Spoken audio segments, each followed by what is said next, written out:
Right, welcome to this Codex review, the brand new Codex here for Craftworlds. So I take a big interest in this one. Eldar are one of the main armies on the channel, and then they are struggling. To be honest, they are struggling at the moment, which has been good. It's been good to see different factions doing well.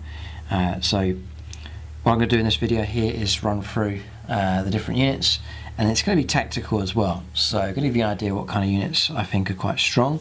And it'll give you an idea of the kind of direction I'm going to go with my new Eldar list that I'm working on at the moment. So Games Workshop have sent this one through to me, that's why I've got a hold of it earlier than usual. But you can get a hold of it from Games Workshop directly, or you can use another retailer like gamingfigures.com. I use them. You're able to get it from them at a discounted price. So a lot of Codex reviews have been quite long, just with the unit entries, and then all the things like stratagems, warlord traits and psychic powers has slowed things down a bit. So I'm going to skim a bit more just to try and trim down the length of this video here, just to try and make it more manageable to listen to, but still keeping the detail in there. So beautiful artwork on the front cover. There's the back just there, and then we'll skim through some of the artwork here so you can get an idea of what to expect inside. Beautiful piece of artwork here, Eldar versus Thousand Sons. Great matchup that would be. Remnants of the Fall. Structure, unit structure there. Craftworld BL10. Ufway. Yanden. Samhain. I think this is newer artwork here. Some of the stuff I don't recognise. Craftworld Antioch, and then others. I loosely based mine on Abrasill, but it's not identical. It's sort of my own sort of Craftworld that I put together, but they're giving you some inspiration for some different colour schemes you could go for there. So the Doom of the Eldar background story. They recognise this picture here. That is a nice colour scheme. Do like that. The yellow and blue, very very striking. Then the different characters. Prince Uriel, one of my favourites. Guardians, Wind Riders, just the different unit types here, just giving you the background story and information about them.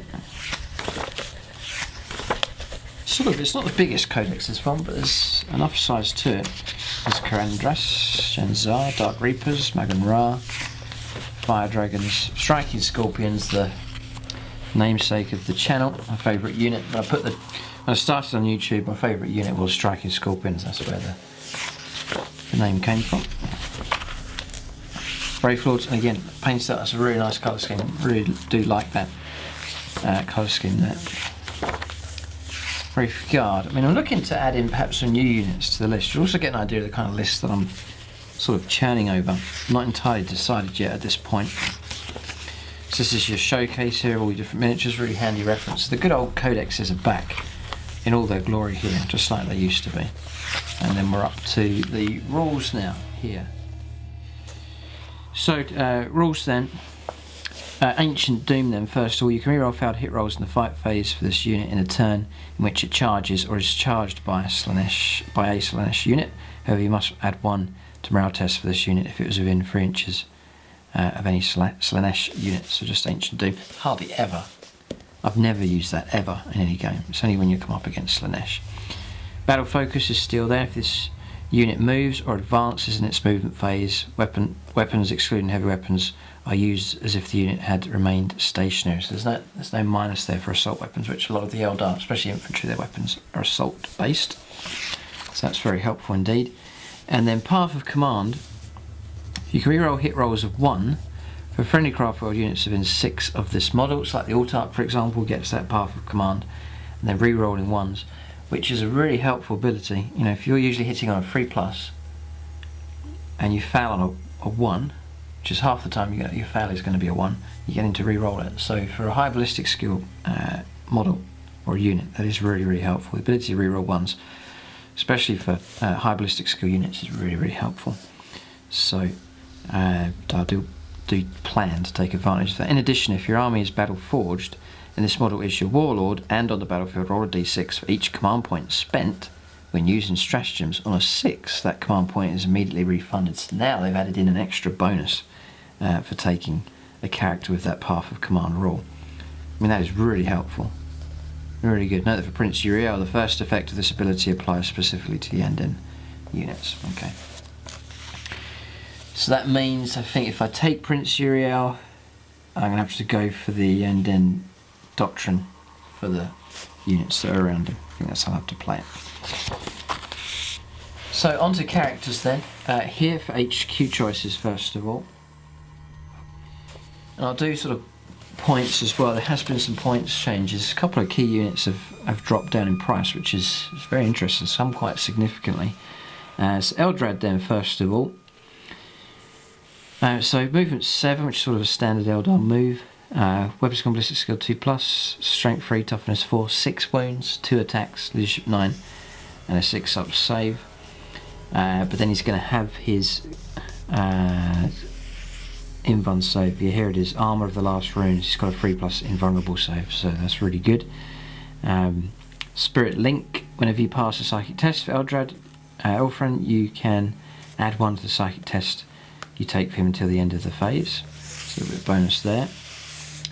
Just his weaponry first of all, the Shuriken Pistol is standard. Staff of Ulfamar is +2 strength, so he'll be on strength 5.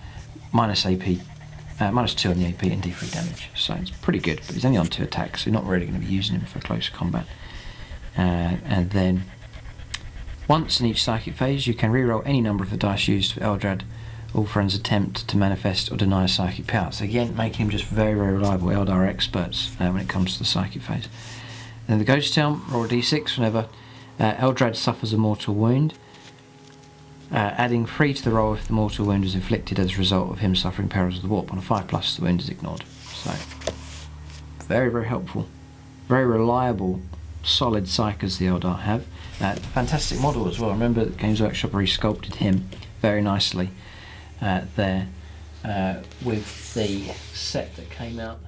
Yeah, it's the Death Mask set. Got the Harlequins and Death Watch, and then Eldrad's in there. So a very reliable cycle. We'll see how many points he is. 150. So it's nicely below 200. Let's see here. You can manifest up to 3 psychic powers. Brilliant. Attempt to deny 2. You know, Smite and then 3 psychic powers from the Runes of Fate disciplines. It's a brilliant psyker. Really is good. We'll check out those powers later on when we come to them. Then you've got standard Farseer here, so that will cost you a flat 100 points. You've got to add your war gear on top. Pistol's going to be free of charge. The Singing Spear, just to get an idea, is 5 points, so about 45 points less than Eldrad. For that, you're dropping a wound. Your toughness drops to 3. Attacks remain the same. Comes with the Ghost Helm, yes. Got a 4+ invuln save instead. So it's a cheaper version, and you can manifest 2 psychic powers and deny 2 as well. So it's the Farseer, not bad. Then Farseer Skyrunner, it's on a jet bike now. Get the wound back, so he's on 6 wounds for this one. Movement 16. I mean, I think that's really helpful to have that. You know, the ability for the one casting the powers to move very quick around the table, to get him to go where he needs to be, and then to use those powers, very helpful indeed. If he's too close, he can pull out very quick. If he's too far away and needs a power to go off, he can zoom up nice and quick. So a Farseer Skyrunner I think is a great idea. Just do the rules for the Singing Spear actually. So you can shoot with it, it's 12-inch range. Remember, this is only 5 points for this. Assault 1, you're going to hit on 2+. Strength 9, no minus on the AP, and then D3 damage. It's not bad at all. And there's weapon always wounds on a 2+ as well, so it's not bad. And then in melee, strength for the user, but you always wound on a 2+, and then you get your full save, but it's D3 damage. So it's an interesting weapon. And then just all the usual rules here. When this model advances, add 6 to its movement characteristic for that movement phase instead of rolling a dice. So super quick, very, very quick. You can manifest 2 and deny 2. So for that speed, you're paying an extra 30 points. Tactically, may well be very helpful. We'll take a closer look at the psychic powers a bit later. That'll be crucial to try and justify using these. A lot of people have been saying you should take a Farseer in your force, so it is a serious consideration, but they look solid enough. Very reliable. Whenever I've come up against other Eldar players that have Psychers, they just seem very solid indeed. Remember, it's a character that you're going to be able to bury and hide in your force, so you're going to be able to use those powers and be pretty well protected. So, Warlock Conclave then. They're 30 points each. You have to take 2 of them, so 60 points, including additional 8 of them. They've got Shuriken Pistol and Witchblade. Witchblade is 0 points. And its strength for the user, D3 damage again, always wounds on a 2+. So it's still a pretty good weapon. 4 up invuln save for them. Come with 2 wounds. 2 attacks. Yep, they come with their invuln save as well. So I mean the Witchblade isn't bad. If you had a larger unit of them, it would be quite dangerous. Then Destructor. When this unit manifests the Smite Psychic power, it has a range of 9 rather than 18. In addition, if this unit consists of 1 to 3 models, when it manifests Smite, it only deals a single mortal wound. If it consists of 7 to 10 models, when it manifests Smite, it deals D6 mortal wounds. So there's an advantage there of taking a larger block of them. Okay, and then what you can manifest and deny goes up depending on how many models you have in the unit. Okay. Right, so then you go for your Warlock Skyrunner Conclave here as well, and the models do look nice. Yeah, you can see them. No, they look pretty good. Does look good. So Warlock Skyrunners, 60 points each. Ouch, they are expensive. You do get the extra wound. You obviously get the speed, but that is a hefty amount there. Usual rules as for the Farseer, just with a jet bike. Yeah, it's all there, it's all the same. You can take Singing Spears for these. You can pay the extra 5 points to give them Singing Spears. But if you went for a large unit then, there's a lot of points inside there. Right, so then you've got a Warlock. There's a lot of Psych. God, the amount of Psychers Eldar have. So you've got Warlocks here. That is 35 points. Interesting. Keeps his 4+ invuln save. He's got the 2 wounds, just similar to the Conclave. And then I suppose this is one you can just take as an individual. Yeah, it's a single model, so that's the advantage of taking him. And he gains access to Runes of Battle. Now, I've known Eldar players just to take a Warlock, just to gain access to that. You can attempt to manifest 1 and deny 1, or you could go for like a couple of these, spread them around your army, do it that way. Warlock Skyrunners is 65 points, and again you can take him as a lone model, and it's to gain access to that different discipline. Farseers take 1, and then the Warlocks, they take the Runes of Battle. So that's that, don't need to go through that too much. Right, Prince Uriel next, here. So, I think he's dropped in points slightly. He's just a flat 100 points now. I think he used to be slightly higher. But 100 points, I think you get a brilliant character. He's movement 7, 2+, weapon skill, ballistic skill, strength and toughness 3. He's got 6 wounds, which is a fair amount to try and get through. Remember in 7th he used to have 3 wounds, he's got twice as many wounds now. 4 attacks, nice healthy amount. Remember they'll be at 2s to hit. Leadership 9 and 3 up save. Then he's armed with this Eye of Wrath. Remember there's no extra war gear to pay for, it's all included in the price. Eye of Wrath is 3-inch range, pistol D6, strength 6, AP -2, and then 1 damage. Pretty nasty weapon. It could be fired once per battle. Then he's got the Spear of Twilight, which is strength for the user, but it always wounds on a 2+, and that's against everything. So you could 2+ wound a Land Raider. -2 on the save, so again helpful against things like vehicles, and then D3 damage, so you can deal out a fair bit of damage. Remember that's like 4 attacks coming through. So, you know, with 2s to hit, 2s to wound. It's not bad. Plasma grenades. Ancient Doom.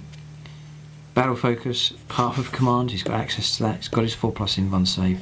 And then Curse, you must reroll failed saving throws of 6 when he fights in the fight phase. I think it's a great HQ, and just the model I think is fantastic. So the other HQ I've been considering is just a regular Autarch, because you'll get access to Path of Command. And if you want a cheap HQ, you've got cheaper Psychers there, also Autarchs I think are pretty good. 5 wounds, still get their 4 attacks, still at 2s to hit. It's a brilliant stat line. 65 points for all of that. Does come with the invuln save as well, so I think the Autarch's fantastic. So he gains access here to right, okay, so regular Autarch. This is interesting. So he comes armed with a Starglaive and plasma grenades, so you don't gain access to whatever you want for this one here. You have to take this Starglaive, which, let's just see if you have to pay for it. You probably do. Yeah, 6 points, which is, it's very cheap really, because his strength ×2, so fight at strength 6, AP -3, and D3 damage. It's not bad. When attacking with this weapon, you must subtract 1 from the hit roll. So he's good. He is really good. He gets his Path of Command. He does get the invuln save. So regular Autarch is very good indeed, but he's fixed here. His war gear is fixed, which is interesting. Autarch with swooping hawk wings is the next one. Just seeing if there's any extras yet. It's just movement 14, doubling his movement. Comes with power sword, fusion pistol, and plasma grenades. It's 85 points. Then you've got to take the fusion pistol, which is 9. Power sword, which should be 4 points. Yeah, 4 points. Okay. So expensive enough, but it can move quite quickly. We'll do the fusion pistol now. It's range 6, pistol 1, strength 8, -4 on the AP and D6 damage. If you're within half range, which will be within 3 inches, you roll 2 dice and choose the best of your damage. So it's a nasty enough weapon. He comes with, gets the 4+ invuln save. He's got Children of Barahoth. During deployment, you can set up this model in the skies instead of placing it on the battlefield. At the end of any of your movement phases, this model can descend. Set it up anywhere more than 9 inches away. So it sort of puts his pistol out a little bit. Although I suppose you can, correct me if I'm wrong, land and then battle focus. You may well be able to do that. Then be able to fire the pistol. Sky leap. At the beginning of the movement phase, if this model is not within an inch of an enemy model, it can leap into the skies. Remove this model from the battlefield. It can return to the battlefield as described just there. It's got Mandy Blasters here as well. Beginning of each fight phase, you can pick a single enemy infantry unit within an inch. Roll D6. On a 6, you take a mortal wound. Not that deadly, but when you've got that Mandy Blasters on like a unit of 10 striking Scorpions, all of a sudden you're going to pick up a number of 6s and that can cause trouble. So yeah, it's another option. There's plenty of options here. Variety is key here for the Elders. So many different types, or a certain type of unit, but in varying styles. So you've got regular Autarch, Autarch with wings, Autarch on a jet bike, just loads of options. Same unit but configured in different ways. So Autarch's Skyrunner is 95 points. You're getting better toughness and an extra wound here. So toughness 4 and wound 6. That's what you're paying for. The speed's favour as well, it's 16 inches. So he comes with a power sword. Then your model may replace his power sword with a laser lance or fusion gun. So we'll cover the fusion gun now. I rate this here. This is the melter for the Eldar. It's a deadly weapon. Range 12. Assault 1, remember that, it's not heavy, so it's helpful when the Eldar are on the move. With their battle focus roll, it's strength 8. It's most vehicles you'll be wounded on 3+. Minus AP4, which means most vehicles won't even get a save, and it's D6 damage. If you're in half, you roll 2 dice, choose the best. So it's a nasty weapon. That is 17 points, I believe, yep. And then the laser lance is here, it's 8 points, which is pretty cheap. You can shoot with it range 6, which you're on a jet bike, you're going to be able to get in pretty close to it. Strength 6, AP -4, and 2 damage. So it's a horrendous weapon. And then in melee, strength for the user, but in the turn that you charge it becomes strength 6, then AP -4 and 2 damage. It's nasty enough. Remember that when he charges, he's going to get 4 of those attacks, but 2's to hit, and then 2's to hit. You're probably going to get all your hits. That's 4 hits at strength 6, AP -4, 2 damage. Nasty enough. Nasty enough. Way better than a power sword. Well worth taking, I think, the laser lance. You know, and then even if it's tons better than the power sword. I mean, even if you're charged or it's a second turn, you're still be fighting there. Even though it'd be strength 3, you'll still be causing damage with AP -4 and 2 damage. So it's miles ahead of the power sword.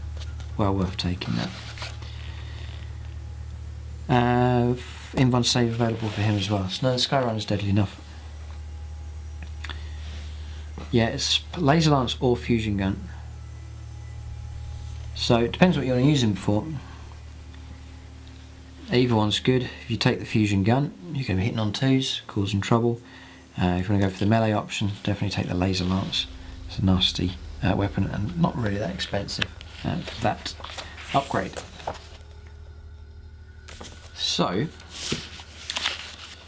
there's possible trouble here. You know, unless Games Workshop are going to correct this. I'd been using a Striking Scorpion Autarch with a power sword and fusion gun. And I thought that was a brilliant combination, but I don't think you can do it now.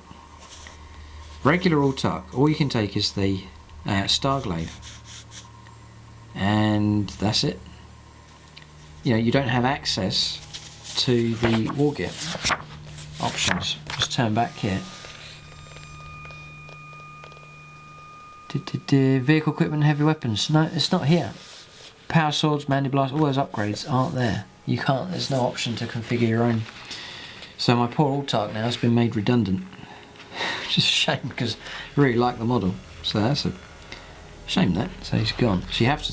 I suppose this one's based on the plastic one they released, I would imagine. So you have to go for that option. The Skyrunner you could configure. You've got the option between power sword, laser lance, and fusion gun. But even the Autarch with swooping hawk wings, you're forced to go for their configuration: power sword, fusion pistol, and plasma grenades. So shame they've constricted that. You couldn't sort of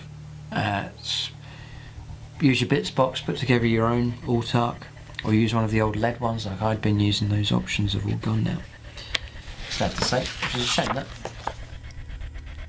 So moving on, Avatar of Cain. I'd been tempted to get the Forge World version of it, the big tall model, because Avatar's is really good.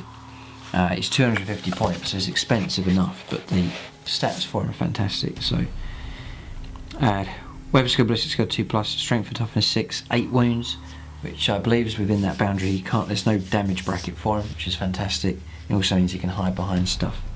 He can only be shot at if he's the closest, so that makes him really well protected. 5 attacks as well, hitting on 2s, brilliant.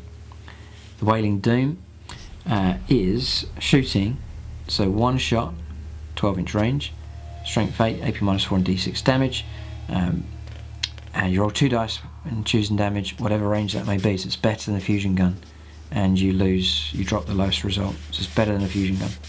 Fantastic. He comes with battle focus, so you bear that in mind for the assault weapon. So you can move 7, and then run potentially another 6 or advance, and then still fire it, needing 2s to hit with that weapon.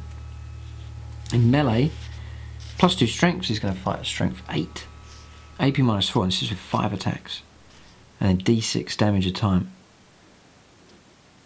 So that means if he charges a vehicle, an average vehicle, he stands a fair chance of killing it in 1 round. Yeah, roll 2 dice and damage, choose the best. I mean, it's utterly deadly. So brilliant stats, brilliant weaponry for him. Molten Body, Roll a d6. Whenever the Avatar of Cain suffers a wound or mortal wound, and a 5+, that wound is ignored. All of a sudden, that virtually makes him 10 wounds, because you're going to recover a couple of those wounds. It does have an invuln save, 5+. Okay. Yeah, he needs to be protected. If he's picked on, he can be brought down. So it's handy he was within that bracket, he can hide behind stuff. And then Cain Awakened. Friendly Asuryani units within 12 of the Avatar do not take morale tests, and you can reroll failed charge rolls for these units. So he's a nice bubble of influence as well. That's him. Serious consideration for him. Plenty of HQ choices here for the Eldar.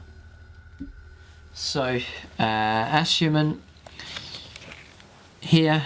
I'm gonna just sort of go through these quite quickly. Just gonna pick out some key points on these. So Asuryman is 175. So if you're looking for an HQ nicely below 200 points, stat lines for these is 2s to hit. You can presume that strength and toughness 4, 6 wounds, 5 attacks. Nice healthy amount there.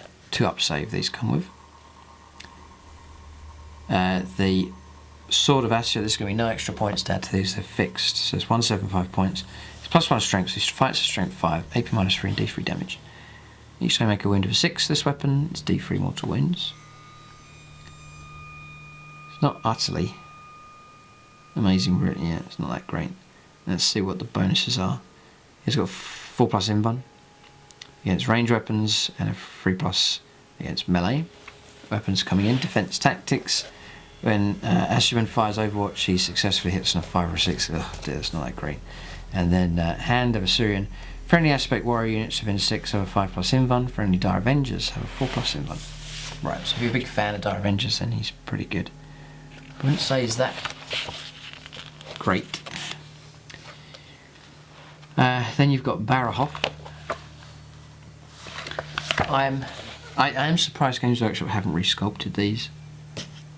They've done Eldrad. I think they desperately need to redo them. These are very old miniatures now. Very, very old miniatures. And for such famous characters, I do think they need to be redone. But the problem is for Games Workshop is there's a lot of them to do. You know, the whole batch would have to be redone, which is a fair bit of work. Plastic Avatar as well. Would love to see that happen, and one that's twice the size. You know, configurable. Different poses and so on would be utterly amazing. It's another great idea. So Barahoff then, it's 110 points. It's cheap.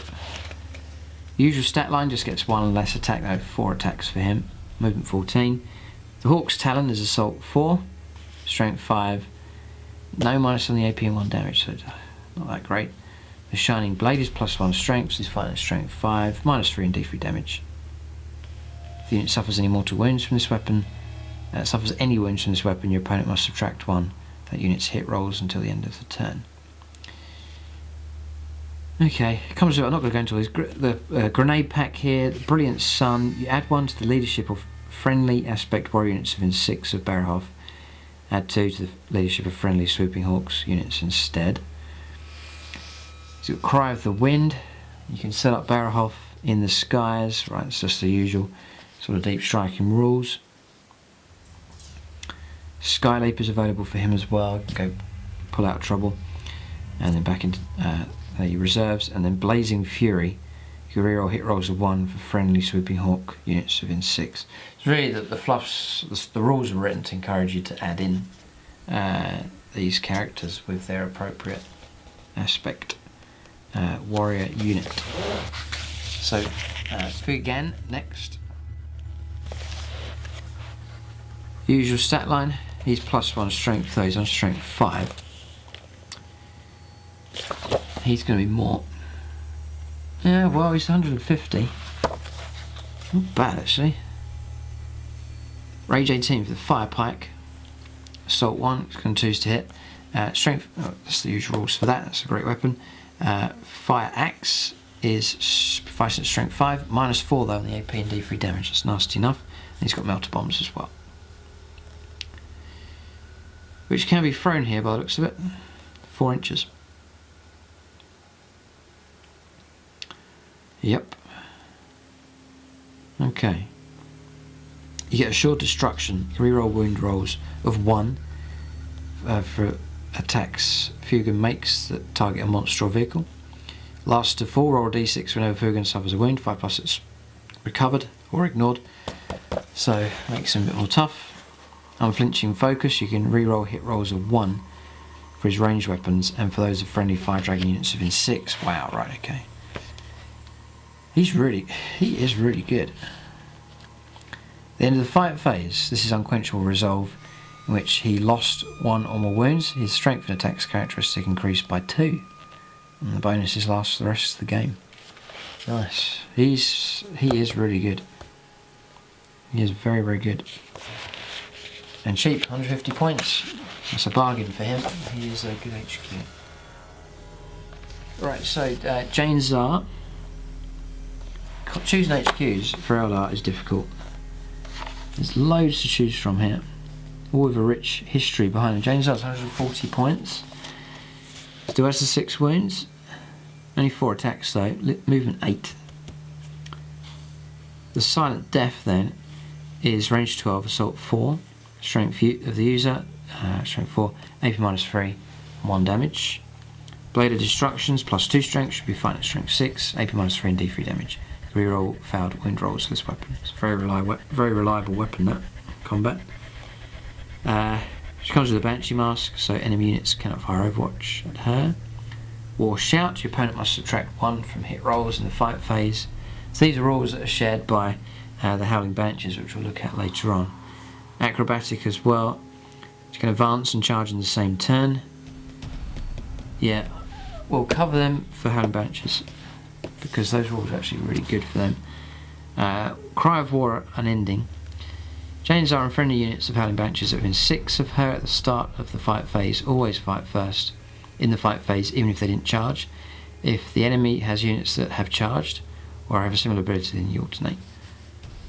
Good. And then Disarming Strike. At the beginning of each fight phase, you can choose a weapon on an enemy infantry model within an inch of her. Roll a d6. On a 3+, the model cannot use that weapon. Wow. No, Jane Czar's good. Only 140 points. Not bad at all. Just the thing that puts me off is the old models. Which is a shame. You know, because there's Primarchs and things being re-sculpted and redone. These Phoenix Lords are desperate for an overhaul. Karandras here, who always was more expensive, 150. His points, I'm sure he used to be about 200 in 7th edition. So 150 points for him. Usual stat line. Scorpion's Claw for shooting. We'll cover that when we come to Striker Scorpions. Scorpion Chainsword. Scorpion's Claw as well. It's double the strength of him, but be strength 8, -3 and D3 damage. It's not bad. Master of Stealth, we'll leave that one. Shadow Strike as well, because it's all the same for the Scorpions. Scorpion's Bite. Beginning of each fight phase, you can pick a single enemy infantry unit within an inch of Karandras and roll 4 dice. Each 5 or 6 is a mortal wound. Okay, and then Death by 1,000 Stings.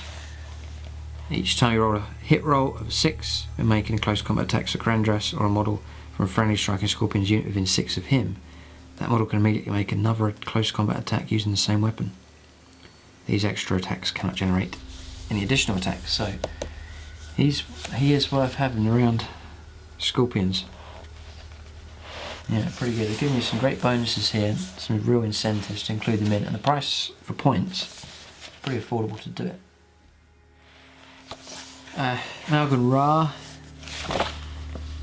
140. So he has this, the Morguitar. Each turn rolls 6 to wound. It's resolved at AP -3 instead of -1. And then you can fire Shrieker, which is range 36, assault 1, strength 6, AP -1, 1 damage. If an infantry model is slain by this attack, then its unit suffers D3 mortal wounds. It's nasty enough. And then Shuriken is assault 4, strength 6, AP -1. Okay. And then you can use it in melee as well. It's +2 strength, so makes him strength 6, AP -2 and D3 damage. So he's able to do both. Whirlwind of Death. You can fire the Morgenthau twice in each shooting phase. Now that's just made it pretty good. Wow. Cool. And then Legacy of Altensar. You can reroll wound rolls of 1 for his attacks that target Chaos units. Inescapable Death. He always hits on a 2+ when firing a ranged weapon, regardless of any modifiers. If fires against the fly, for example, -1 to hit, still always hits on a 2+. And then the Harvester. You can reroll hit rolls of 1 for his ranged weapons, and for those of friendly Dark Reapers within 6. Very helpful. Remember, he's on 2s to hit, rerolling 1s now, and getting to fire twice. So potentially that means the Shuriken round, Assault 4, you fire twice, you can get 8 shots with him, so he's not bad. Hillick Knight Spear, that's 80 points. 5 wounds, still get 4 attacks, 5 up save. Remember, this is a character you can bury and hide somewhere. It'd be harder for the opponent to get to them. It's armed with a Voidbringer, Shuriken Pistol and Power Sword. The Voidbringer is heavy 1, strength 4, AP -3 and 3 damage. You can target an enemy character. Cool, this is a real character killer, this one, even if they're not the closest enemy unit. This weapon always wounds on a 2+, regardless, unless it's targeting a vehicle. Each time roll a wound of 6, it inflicts a mortal wound in addition to any other damage. So yeah, it's going to cause trouble for characters. The only thing I've found is, yeah, it's great you can target characters, but often your opponent just hides the character so that a sniper can't see him. So you end up not being able to shoot at many characters, which is this model's speciality. So difficult. Appear unbidden. During deployment you can set up... Alright, it's just more than 9 inches away. Okay. Bringer of the True Death. You can reroll hit and wound rolls of 1 for attacks when they target a Necron unit. And then Hunter Unseen. Your opponent must subtract 1 from his hit rolls for ranged weapons that target Hillick Knight Spear. In addition, add 2 to the saving throws for being covered. Which isn't that great, really, to be honest. You got +2 to your saving throws for being in cover. So you've, say you're in a ruin, you're on 5 up save, becomes a 3 up save. It's not that amazing. Nice model though. Alright, so Spirit Seer next. So Spirit Seer, 45 points. Just get still 2s to hit, weapon skill and ballistic skill, 4 wounds available. Comes with a Witch Staff, which always wound on a 2+ and causes 2 points damage. No minus on the AP. Do get your 4+ invuln. You can Spirit Mark. You can reroll hit rolls of 1 for friendly Craftworlds Spirit Host units attacks against enemy units within 6 of this model. You can attempt to manifest 1 and deny 1. Just there. Okay, so that's there. Next is Guardians. I really love the, if you see them being used in some of the battle reports, I really like the colour scheme. I like to see ranks of Guardians, they do look really cool. So I like these now. I've despised using them throughout 7th edition, and then now they're a real option. So they're still 8 points each. Just not too cheap, but so unit of 10 is going to be 80 points. As the usual Eldar stat line, do have that freeze to hit though for weapon skill and for shooting, 5 up save. You do have to purchase your heavy weapon platform. Yes, 5 points just to have the platform. You have to actually pay for that part of it. Then you pay for your heavy weapon on top. I've become a fan of the Bright Lance, just for its range. We'll cover these now, I think, just to have those weapons covered at this stage. So, Eldery Missile Launcher, which is a fantastic weapon. Problem is the price. Well, it's 25 points, it's not bad. The reason why I think it's really good, let's just go to the summary here. Just here. Eldery Missile launcher, yeah. It's the Starshot missile. It's range 48, fantastic range. Heavy one, strength 8, so you are going to win most vehicles and monsters and so on a 3+. -2 on the AP, and then D6 damage. So I think that's a decent weapon. And then the Sunburst missile, heavy D6, same range, strength 4, -1 damage. Maybe you're paying a little bit extra for this just to have the options. I do prefer to go all out for anti-tank and take the Bright Lance, which is shorter range. At 36 is going to put you in range of all the stuff. Your strength 8 is -4. That's crucial. You know, you fire at a predator and they're not going to be allowed, if they're in the open, no save at all, and then you're straight on to damage. Do rate the Bright Lance. If that stayed the same, that's 20 points, which it is, yeah. Which I think is 20 points. Get a decent weapon. The great thing about the Guardians is that you can bury that platform. Now that you choose the models you want to take as casualties, you can bury that platform in amongst the unit. It's hard for your opponent to try and grind the whole unit down to get to that heavy weapons platform. So that's why I like the idea of Guardians. You can put a nasty sting in the tail of those by taking a decent heavy weapon. You know, Bright Lance is one of the best weapons the Eldar have, in my opinion. So Bright Lance, we've covered that. Scatter Laser, seriously fallen out of favour, because you're looking at just look. Nice range and heavy 4, strength 6, no minus on the AP and 1 damage. It's very tame. And then Scatter Laser, 10 points. Just don't think it's worth that. Just low impact, very low impact weapon now in 8th edition. The Shuriken Cannon's okay. But for the sake of taking that platform, I think you should take something stronger on it. So I still like the Bright Lance. We'll cover that there. That's going to be Shuriken Cannon is again 10 points. It's going to be range 24, assault 3. So it's going to, you can move and battle focus and keep up with the unit. Still fire at normal ballistic skill, which is great. If you want to be on the move, that's maybe a good option. Strength 6. And then for each 6 you roll, it's AP -3 instead of 0. But again, not that high impact. Then the other option is the Star Cannon, which will cost 15 points. And for that, you get range 36, heavy 2. So again, if you move, it's disadvantage there. Then you're on strength 6, -3 and D3 damage. So handy against shooting against things like Terminators and so on. But I still think there's going to be times you think, I need to shoot a vehicle. You then fire a weapon that's strength 6, going to be struggling. You know, 5s to wound and so on. So I do think the advantage is there with the Bright Lance. I'd rate that weapon the most, specifically for the weapons platforms. I think it's the best weapon that you can hide in amongst that unit. So that's how I'd use the Guardian Defenders. You can go for an extra unit of 10, but morale, 10 models, but morale becomes a real issue for them. So I'd stick to a 10-man unit. Yep. The Shuriken Catapult's right, it's range 12, so if units get too close to your gun platform, you can let rip with some pretty good shooting. Any 6s roll, it's a Shuriken roll. It's -3 on the AP, so it's not a bad weapon at all for shredding up your opponent. So that's how I'd use the Guardian Defenders. I think they're fine. So basically you get a unit of 10 of them and a Bright Lance for 100 points. No problem at all.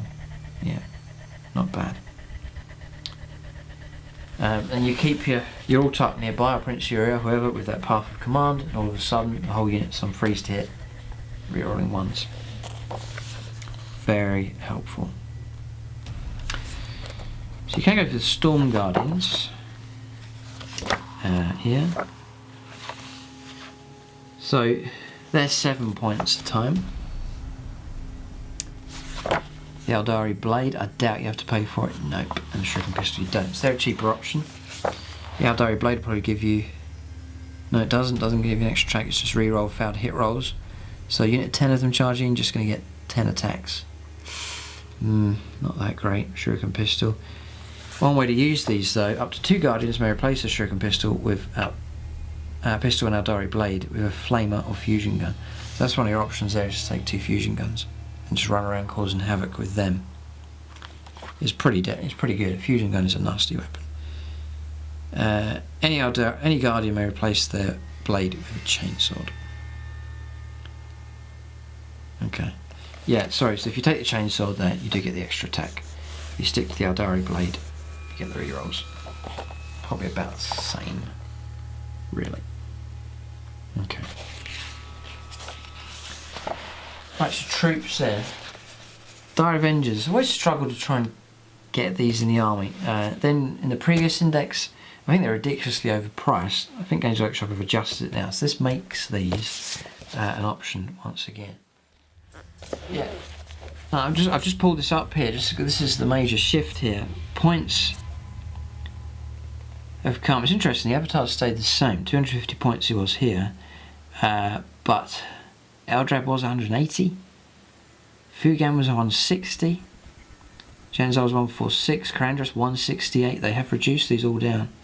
Some of them by a fair amount. So just looking up the Dire Avengers, they were 10 points a time. Just by way of comparison here, just so you can get an idea when you're building your force. They've now dropped to 8, so they've knocked 2 points off here. Then you then take the Avenger Catapult, which is 7. So you're paying 17 points a model. The Avenger Shuriken Catapult is 4 points here as opposed to 7. It's a significant drop there in the cost. They have corrected that, which is great news, I think. They've listened to people who've pointed out points, problems. Blood Angels players, I think, will be happy. Some of these points costs are crazy for them as well, so it does look like there's going to be points corrections taking place here. They've done it quite significantly here for the Eldar, which is good.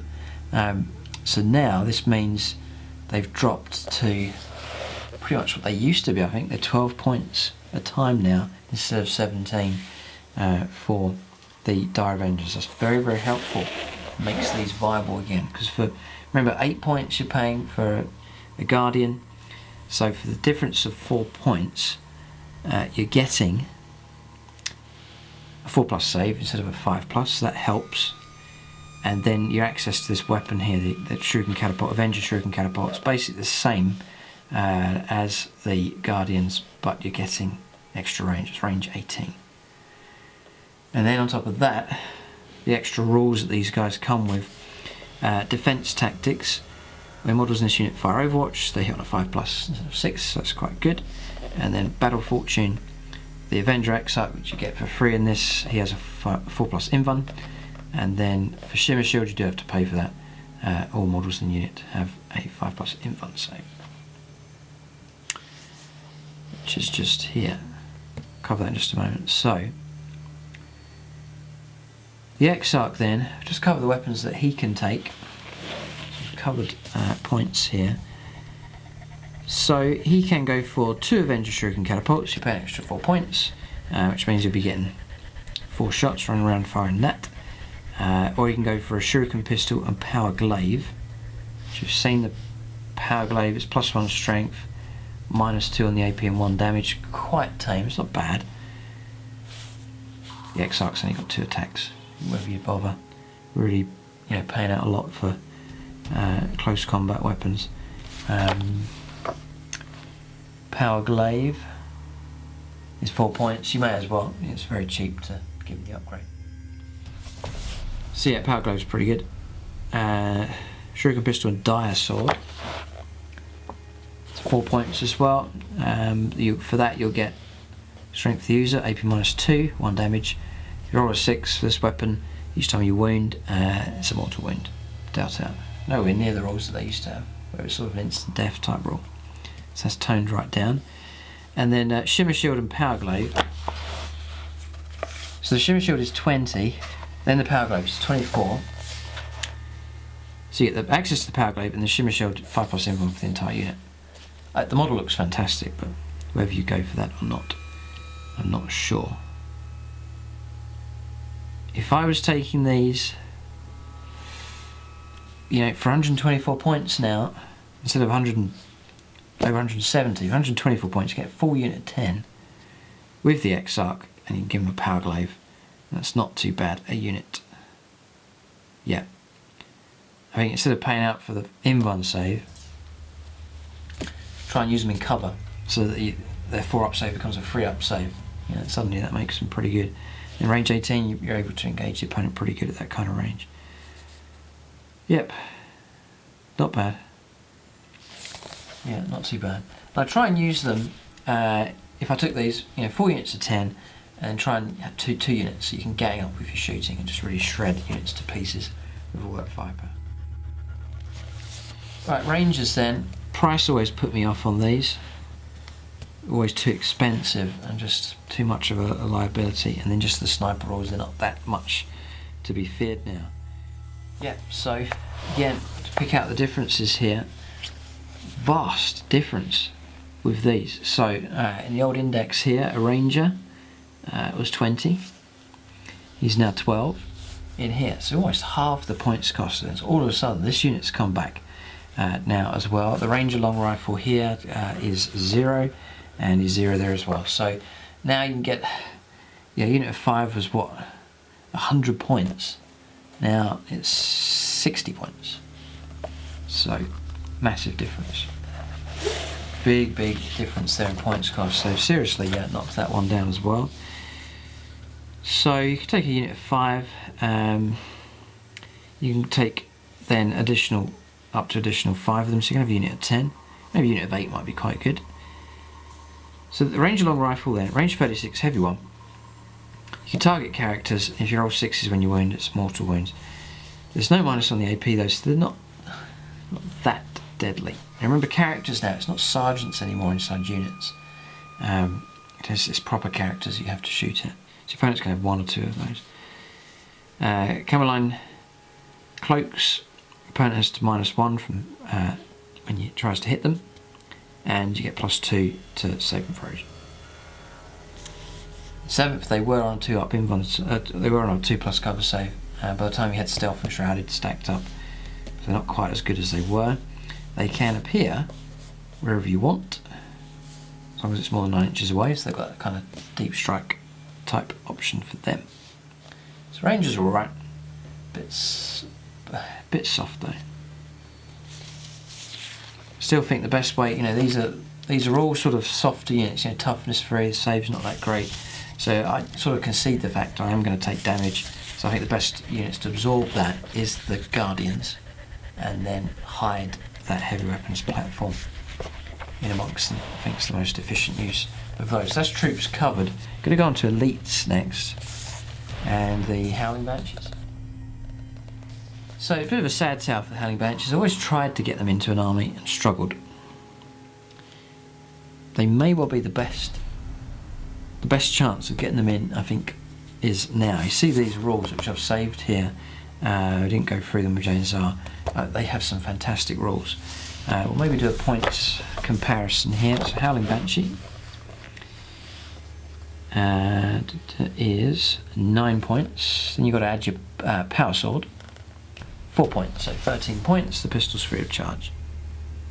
So 13 points. Unit 10, 130 points. Very manageable size. Very manageable points cost. It's not that much. You have 130 points. You're getting a unit that's armed to the teeth with power swords. Yeah, I'm just looking at the index here. They were 12, so they have not. Eldar, you're going to be able to field in your army. It looks here like you're going to be able to field more infantry more affordably, pretty much across the board here. It seems that everything's dropping down, and the drop in points is significant. 12 points down to 9 points. It's pretty good. Then you add your power sword on top, so an even better opportunity to take these. What I like about these is their movement. It's 8-inch move. You know, it's astonishingly quick, and then some rules here as well. 2 attacks as base as well. Fantastic. Know the rules for power sword. She can go for the Executioner on the Exarch, which will be +1 strength, -3 and D3 damage, which isn't too bad a weapon at all. Mirror Swords is -2 on the AP. You roll failed hit rolls in the fight phase for that one. So Executioner will cost 7 points instead of 4. So you're paying an extra 3 points for extra strength and extra damage. So I think it's worth taking that. Yeah, because the Exarch here does get 3 attacks. So not bad. And I'll take the Executioner. Looking good. Battle Focus, Acrobatic, right. So this unit can advance and charge in the same turn. In a turn in which it advanced, you may declare a charge move for this unit if there are any enemy units within 15, and you can add 3 to the result as well. So the charge roll results, they're so fast. Fantastic rules for Acrobatic. The Banshee Mask, no Overwatch allowed. Brilliant. So, you know, your opponent's got a load of flamers, you can't hit the Banshees. And then War Shout, your opponent must subtract 1 from hit rolls in the fight phase for attacks that target a unit that includes Howling Banshee, Exarch. So even -1 to hit back against the opponent. I think the rules for these are fantastic and they're so cheap now. So keep a look out for a unit of 10 of them. Maybe you wouldn't even need a transport for them. You know, movement 8, advance, and then your charge range is fantastic. So I like the idea of Howling Banshees. Pretty good. There's a lot of good news here for the Eldar, which is, we need good news at the moment because they're getting hammered by different armies, and that can't be allowed to go on for much longer. You know, because they were channel champions and held that rock solid, and then the whole thing went wrong when 8th edition came along. So it's good to see the Eldar making a bounce back here. So Striking Scorpions, and brilliant news about these as well. 13 points each here. Scorpion Chainsword is a point. Striking Scorpions, they were 17 points. Again, massive points drop for them. You still pay the point there for the Scorpion Chainsword. No, you don't. You have to pay 2 points for the Chainsword here. So you're paying 19 points a model. You're now paying 14 points. So for 140 points, get a unit of 10. You get the X up for free. So some bargains here. Really is good. I really do rate the Scorpions now. You know, they've reduced the points down. Massive points reduction. So it frees up space in the Eldar army to expand it, which is nice. So the Exarch can replace the Shuriken Pistol with a Scorpion's Claw. It's not as good as it used to be, but it's still there. So you pay 12 points. So you get to shoot with it 2 shots, the usual rules for Shuriken. And then in melee, it's ×2 strength, so strength 6, -3 and D3 damage. It's not too bad. I reckon I'll still take that. It's a decent enough weapon. The Biting Blade, which is probably 8 points. Yep. Is +2 strength, so strength 5, -1, 2 damage. Still decent enough weapon as well. The Biting Blade's not too bad. So obviously this claw's better, but the blade's fine also. So 152 points there for a unit of 10 with the Exarch with the claw. In 7th edition I was paying about 210 points, so significant points reduction for them. You get Masters of Stealth, so during deployment you put them in the shadows, and then when in any of your movement phases you can then deploy them more than 9 inches away from the opponent. Really good. Shadow Strike, you have 1 to hit rolls for attacks for this unit, the target unit in cover. So that's when you shoot and in melee as well. So if you charge units in cover to flush them out, you're on 2s to hit in combat. So they're experts at flushing opponents out of cover. Really, really good rules. Mandy Blasters, when you're in an inch of this unit, roll d6, any 6s is mortal wounds. There's a nasty sting there from them. And then Sustained Attack, each time you roll a hit roll of a 6 for close combat attacks with the Exarch, you immediately make another attack. Easily forget that, but it's a chance of getting those 6s, causing more trouble. So overall, fantastic unit, I think. You know, they come with a free up save. Still movement 7. The base of 2 attacks is there as well, and really the free attack you get with the Manda Blasters as well. What's the unique attack for them? I think they're all really good. Yeah, Scorpions are a brilliant unit. I hope to continue with the tradition of keeping them in this new Eldar force. Fire Dragons then.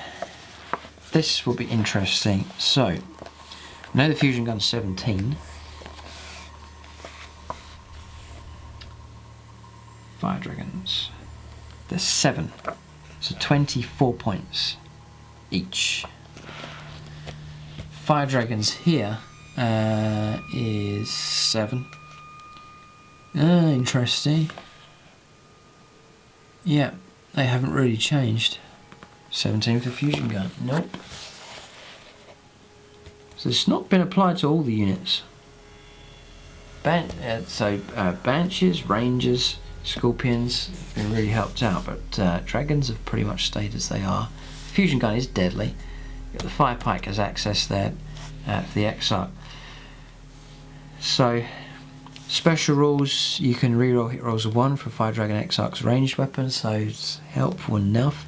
And then Assured Destruction, you can reroll wound rolls of 1 for attacks this unit makes that target a monster or vehicle. They are great. They haven't been reducing points though, and they are vulnerable. You know, I usually put them in a Wave Serpent, they disembark, they do their stuff, and then they get blown away and they're dead. So it's a disadvantage with them. So, lovely models though, I'm not so sure about them. We'll see, they're sort of vulnerable. Yes, they're excellent at shooting, but you've got to get them close enough, and then when they do get close, they're wiped out in combat or just blown away with firepower. So a bit wary of the Fire Dragons, and there's not too much of an incentive there because the points have remained the same. So, Wraith Blades then, next. I do like the Wraith models, they are very nice. Wraith Blades then are 29 points each. They're armed with ghost swords, not a pair of ghost swords, but just ghost swords. Is 6 points. So 35 points each, basically, for them. I rate them though, I think they're really good. Let's just check here quickly. 29? No, they've stayed the same. Okay, so there's no reduction for them. It's funny how they've changed some units and not others. Movement 5. Weapon skill and ballistic skill 3 plus, strength 5, toughness 6, fantastic. A lot of small arms 5, bolters and so on. Heavy bolters are going to be wounding on 5s. 3 wounds, a lot of wounds to try and get through as well. And then, in the old rules, back in 7th, I think they were 1 wound each. So they've toughened up 2 attacks as well, which is helpful. And then, leadership 9 free up save. The ghost sword then is +1 strength, so fire strength 6, AP -3. So it's a powerful power sword. And then you get an extra attack as well with the ghost swords, so they'll be on 3 attacks each. Unit 5, 15 attacks. Not bad. So, wow, Fires of Wrath. Add 1 to the attacks characteristic of models in this unit in a turn which it charges. So all of a sudden you're getting an extra attack as well. So yeah, sorry, so unit of 5 is 10 attacks, and then if you charge it's 15 attacks. Pretty good. No, sorry, and you get extra attack for taking the 2 swords, so no, it's 15 attacks. If you charge it's 20 attacks. God. There's a lot of attacks. Yeah, so you go for a big killer unit of these, you got, which would be deadly enough. You can take 5 of them, you can take an additional 5. Yeah, nasty enough unit. Just only their speed, you know, they're wandering around at 5 inches, you maybe figure out some way of moving them up quick. Transport, like a Wave Serpent perhaps, just to move them up the table to get them to where they need to be. So you can go for the Ghost Axe and Force Shield. 6 points to the Force Shield, and then the Ghost Axe is 10. So 16 as opposed to 6. Pay an extra 10 really overall.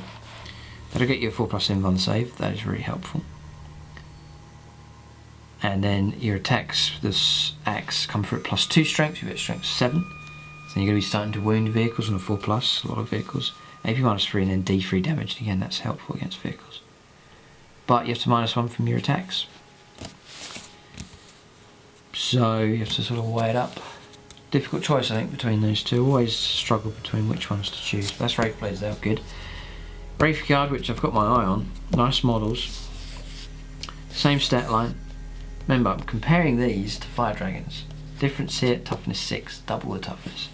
3 wounds each. 3 up save. I mean, they are a lot more rock solid.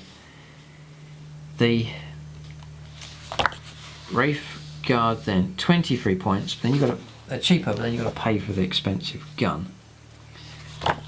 The D-Scythe is 22 points. And the Wraith Cannon is 17. So it's a cheaper option. They can fight for themselves. They've got Wraithguard Fists. 0 points, not to pay out for that. So I thought, you know, if these get in combat, there's not much they can do. But they can fight back here. They can fight back at Strength User, which is Strength 5. It's -1 damage and on the AP, and then it's D3 damage. So they can stand up for themselves if they need to. So the D-Scythe is range 8, assault D3, strength 10, -4 on the AP and 1 damage. They're auto hits. It's like a super flamer. But they are quite short range. The Wraith Cannon does look good. It's cheaper. It's range 12, assault 1, and then strength 10. So most vehicles you're in are 3+. Very, very reliable. -4 on the damage and D6. There. So very nasty unit of 5 of those. And I'm thinking maybe, you know, stick an Autarch in amongst them. Freeze to hit, 5 shots, freeze to hit, rerolling 1s. Nice reliable firepower. Not too bad at all. No, Prince Uriel would hang around with these guys. Pretty good, I reckon. Okay, now they've got Implacable. This unit can fall back and still shoot in the turn it does so. Fantastic rule. Really, really good rule. So if they do get bogged down in combat, you can just walk away from it and still shoot. So fantastic rules for them. Wraithguard are very, very good. So that's them. So Wind Riders, they've fallen out of favour with me because they've shifted from troops, which was crucial, and they've gone over to fast attacks. They've lost that kind of objective secured possibility there, which is a shame. They are quick. They're 18 points down from 20 points. They've reduced by some degree. See if you can take Scatterbike still. May replace the twin catapult. Any of them can replace with Scatter Laser, which again don't really rate, or Shuriken Cannons. Shuriken Cannon would be the more favourable one. But your points, you're taking 18 points, you've got to add 10 onto it, so for Shuriken Cannons, you're looking at 28 points. They're expensive. They are expensive. 2 wounds. Yeah, and toughness 4.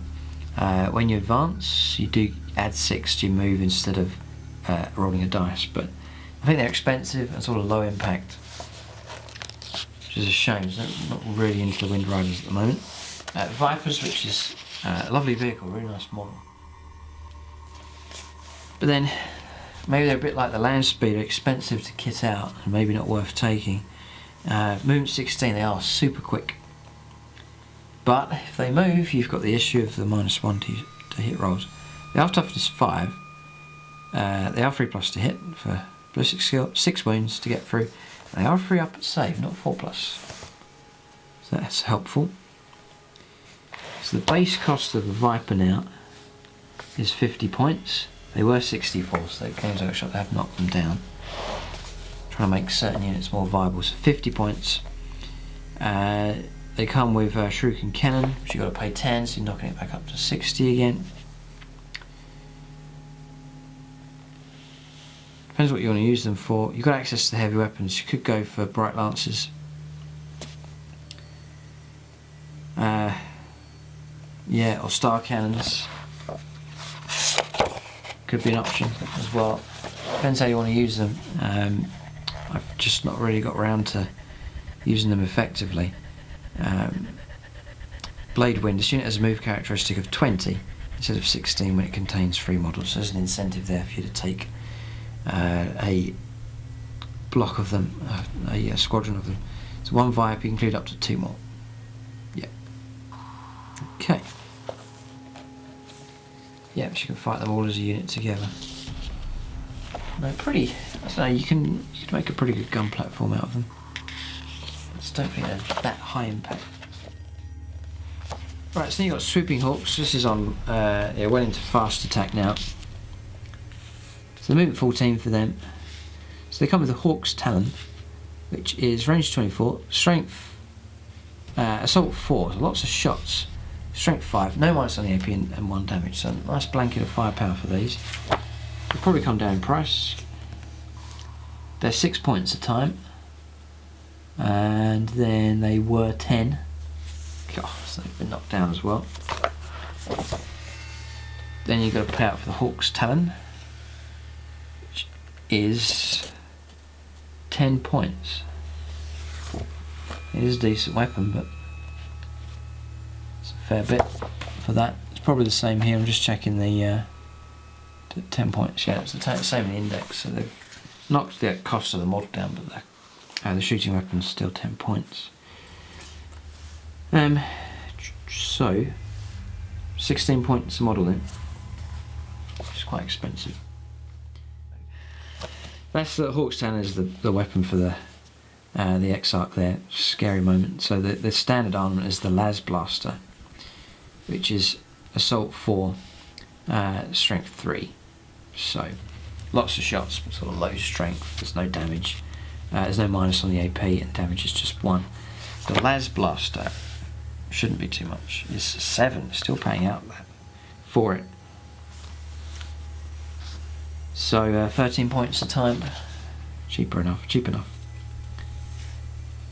So, but low impact rate, I don't think their weapons are that deadly. And you can give the leader a power sword as well.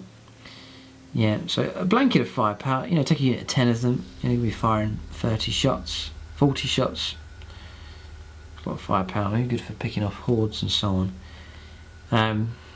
Children of Barrowhalf. During deployment, you can set this unit in the skies, so it comes down more than 9 inches away. It's an ambush unit. You've got Sky Leap. If you need to get out of trouble, you can. And then the Swooping Hawk Grenade Pack. Swooping Hawks can fire a spread of grenades when they're set up on the battlefield using the Children of Barrowhalf ability as they fly over enemy units in the movement phase. To do so,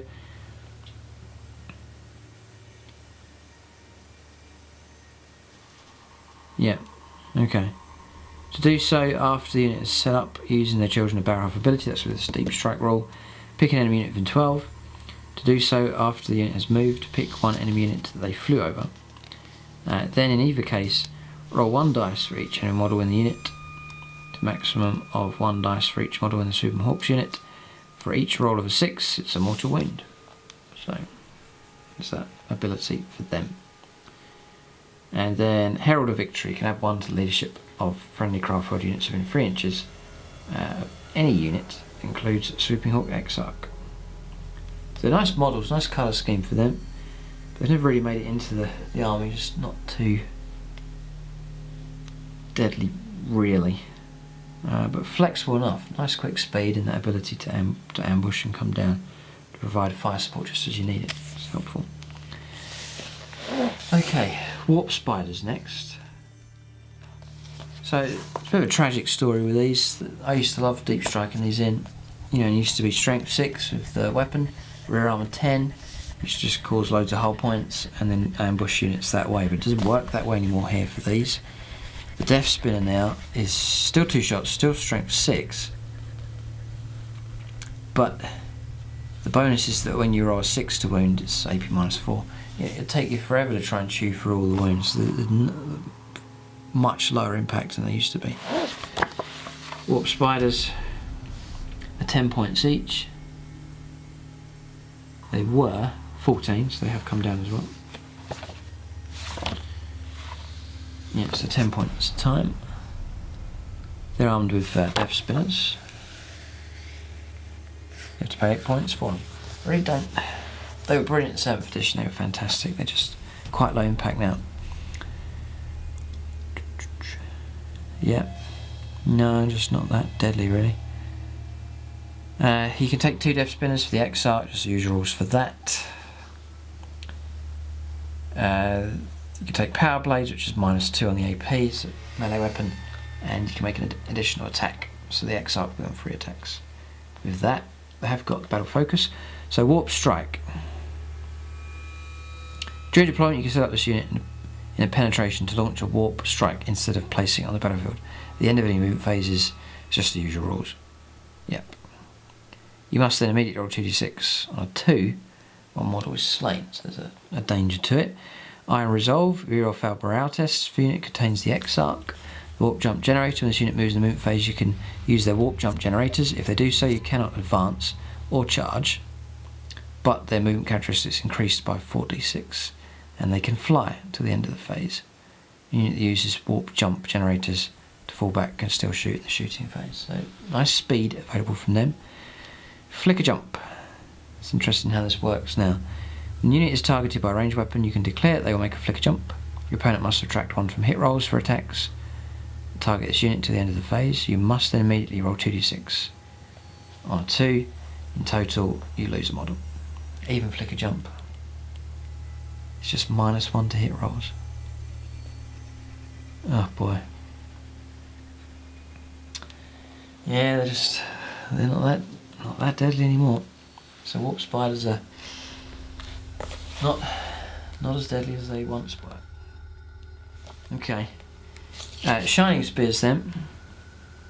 We've seen the Laser Lance already, what it does. I think it's a decent enough weapon. It's tricky trying to time it right so that you get that charge in. As I've struggled before, I have tried using these in games. Nice movement and speed from them. They do come with the 2 wounds and the 3-up save. They do have the 4-up invuln save, which is helpful as well. For acrobatic grace, but they do get picked on. The opponent sees them and tries to take them out. The Star Lance is the same as the Laser Lance, but it's strength 8 instead.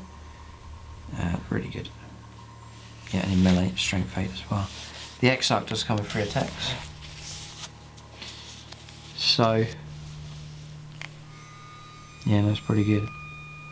You can take a Paragon Saber, by the way, it's -4 on the AP strength user, and you reroll failed hit and wound rolls of 1.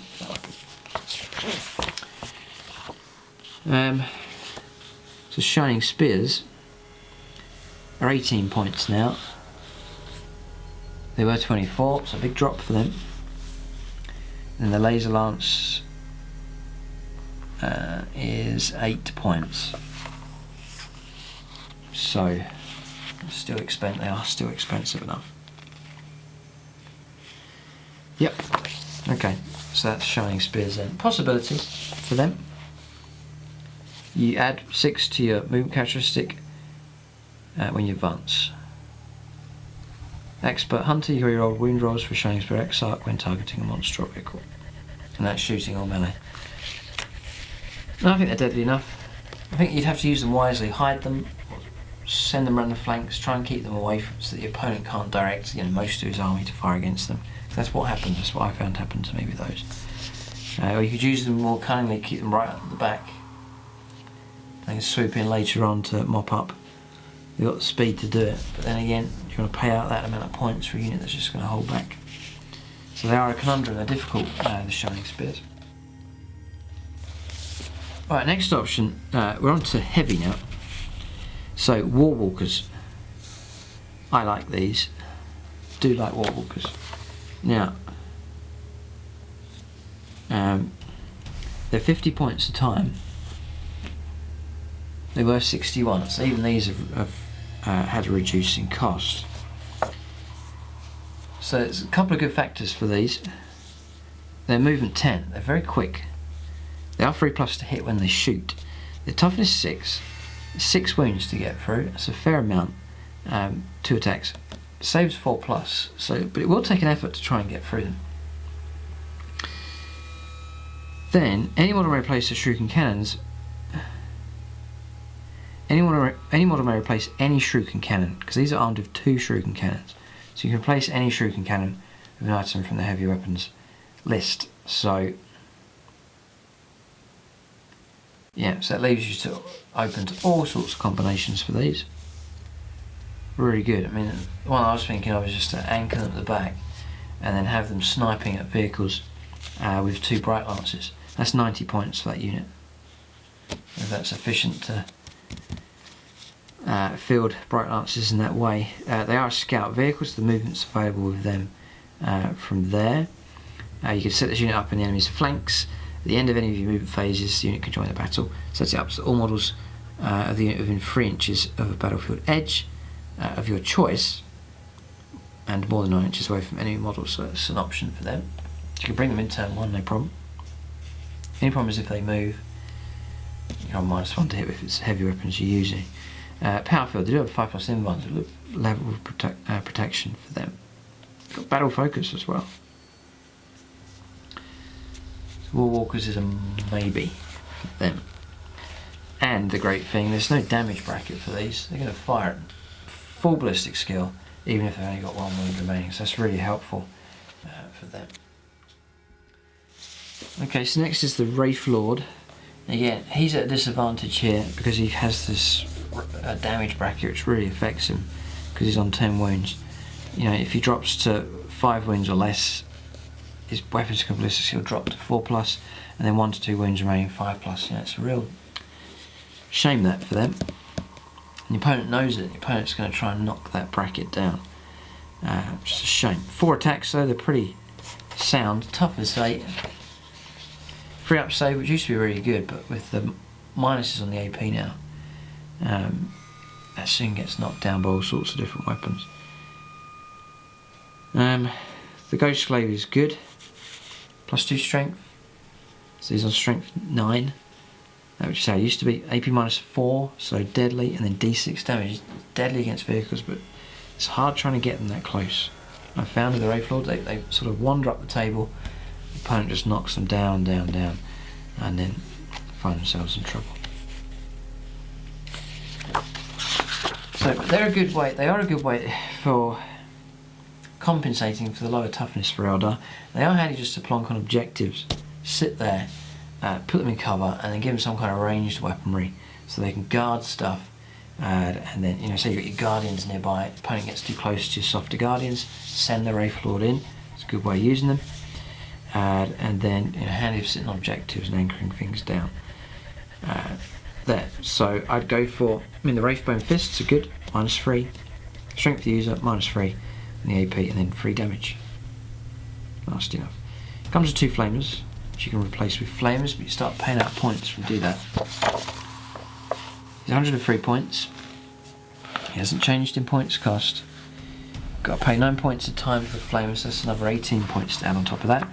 The Ghost Glaive is 10 points, and then your choice of weapon, which I take bright lances on mine, usually. So once you add all that in, another 20, another 10, it's starting to look about 150 points for those. Okay, then support weapons. Next, you take the support gun platform. We'll run through the stats of these, see what the rules are for these weapons. So first is the D cannon, range 24, heavy D3, strength 12, it's horrendous. -4 on the AP and D6 damage. And you can fire that at targets that aren't visible. God, that is a deadly weapon. D cannon's very nasty. Maybe just cover this here. Movement 6, so you can adjust them. We'll be hitting on freeze. 5 wounds for the platform. Toughness 5, and not bad. The first time this unit is set up, all support weapons in this unit must be placed within 6 inches of each other, with crew within 1 inch of their support platform. From then on, they're separate units. Guardian crew, each support weapon and its crew is treated as a single model for all rules purposes. The crew must remain within 1 inch of the battery and cannot be attacked separately. The range and visibility of all attacks made by a support weapon and its crew are measured from the support weapon, not the crew. Alright, so you can't conga line your rangers and so on. That's fine. So how much is the support weapon? So support weapons including crew is 30 points. Then you've got to pay for the D-cannon, which is 45. So 75 points for that. Okay. The Shadow Weaver is 25 points. It's 20 points cheaper. Range 48, heavy D6, not too reliable. Strength 6, AP -0, 1 damage. Each time I make a roll of a wound of 6, it's AP -4. Okay. And you can fire at targets not visible to the bearer. Shuriken Catapult, it's fine. And then a Vibro Cannon, range 48, heavy D3, strength 7, AP -1, 2 damage. For each Vibro Cannon that has already been fired at the same target, improve the AP of this weapon by 1, so a maximum of -3. You add 1 to the wound rolls of this weapon to maximum +2. For example, okay, that's the model set, yeah. If this weapon inflicts any damage on an enemy unit, the unit cannot advance in its next movement phase unless it can fly. Okay, so the Vibro Cannon, which isn't a bad weapon, it's 30 points. Again, I don't know, I think maybe they're going to get picked on, which is the problem. The opponent sees those guns, but then again, the opponent can't target everything. So, yeah, those weapons aren't too bad at all. So, by all means, leave your comments and feedback. You know, one of the big things here is the points reductions, really helping out. And then you pick out your units that think are really good and leave your feedback and comments there. I mean, it may well influence me in the force that I go for as well. Dark Reapers, I think, is another improved unit here. I do like the rules for these. The problem with them has always been, the opponent sees them and starts firing at them, and it's just 5 guys and they get blown away. And that's the end of them. So they're usually very expensive in points. So Dark Reapers, well, 5 points. No, 5 points here. They come with the Reaper Launcher. Reaper Launcher here is 22 points. Oh, they're still always been expensive. The weapon's good, but they've always been expensive, and it's very hard to protect them. So the Reaper Launcher here is 31. God, they have reduced that down by a load. Serious reduction in points cost for that, which is, well, it's good news for you if you're a fan of using Dark Reapers. Just the one wound free up save is so vulnerable. So the Reaper Launcher, you can fire a Starshot missile, which is heavy 1, range 48, strength 8, AP -2 and 3 damage. Just nasty enough. And if you add that on, if you've got 5 models in the unit firing that, they can cause real trouble for vehicles or monstrous creatures. Or you can fire the Star Swarm missile, which is 2 shots, strength 5, AP -2 and 2 damage. The Exarch may replace his Reaper Launcher with a Shuriken Cannon. We know that one. Eldery Missile Launcher, we know that one. Or the Tempest Launcher, which is range 36. It's 27 points, so you only pay 5 points more. It's heavy 2d6, strength 4, AP -2. And you can fire at targets not visible. It's not bad, pretty good weapon. Crack Shot, you reroll hit rolls of 1 for Dark Reapers, Exarch's long range weapons. Inescapable accuracy, models in this unit always hit on a 3+ when firing a weapon, regardless of any modifiers. So there you go, you can move them. So that is helpful, because what you can do now is, in deployment, hide them, move them out to shoot, and then still get to fire. Yeah, still get to fire at normal ballistic skill. And the other option is, if you think you're really under pressure to hide, then you just keep the unit hidden, and then the Exarch can still fire his Tempest Launcher. Yeah, and then maybe come out more when the coast is clear, that kind of thing. Or you can set up, another way to do it is, instead of deploying them so that multiple units can see them, you hide them somewhere and then just pull them around the bend of a corner so that they can just see one target. fire at them and be sheltered from the firepower coming in. There's sort of cunning ways you can use them. The whole aim is just try and keep them alive, because they will get picked on. The opponent will see them and he'll go for them. So be careful there with the Dark Reapers. They've dropped significantly in points cost, so now's a good time to start using them. The next one's the Falcon, another unit that's just been shelved for a long time, but the day may be coming when we start to see the Falcon back again. Because I think it's come down in price. Yeah, Falcon, 174 points for this model. Then it came with a pulse laser, which should be free of charge, and just yeah, it's free of charge in here. And then you could choose something from the heavy weapons, usually say like a Bright Lance, for example, complements the pulse laser nicely. So then I'm looking at 174 points plus 20, so almost 200 points for that vehicle. 174, but now is 125. Crazy, 50 points they've knocked off that. Very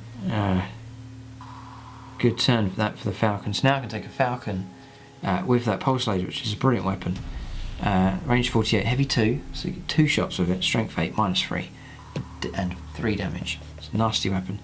And then I can add in 125 points for 20 points, add in a Bright Lance to that. You've got a 145 point vehicle.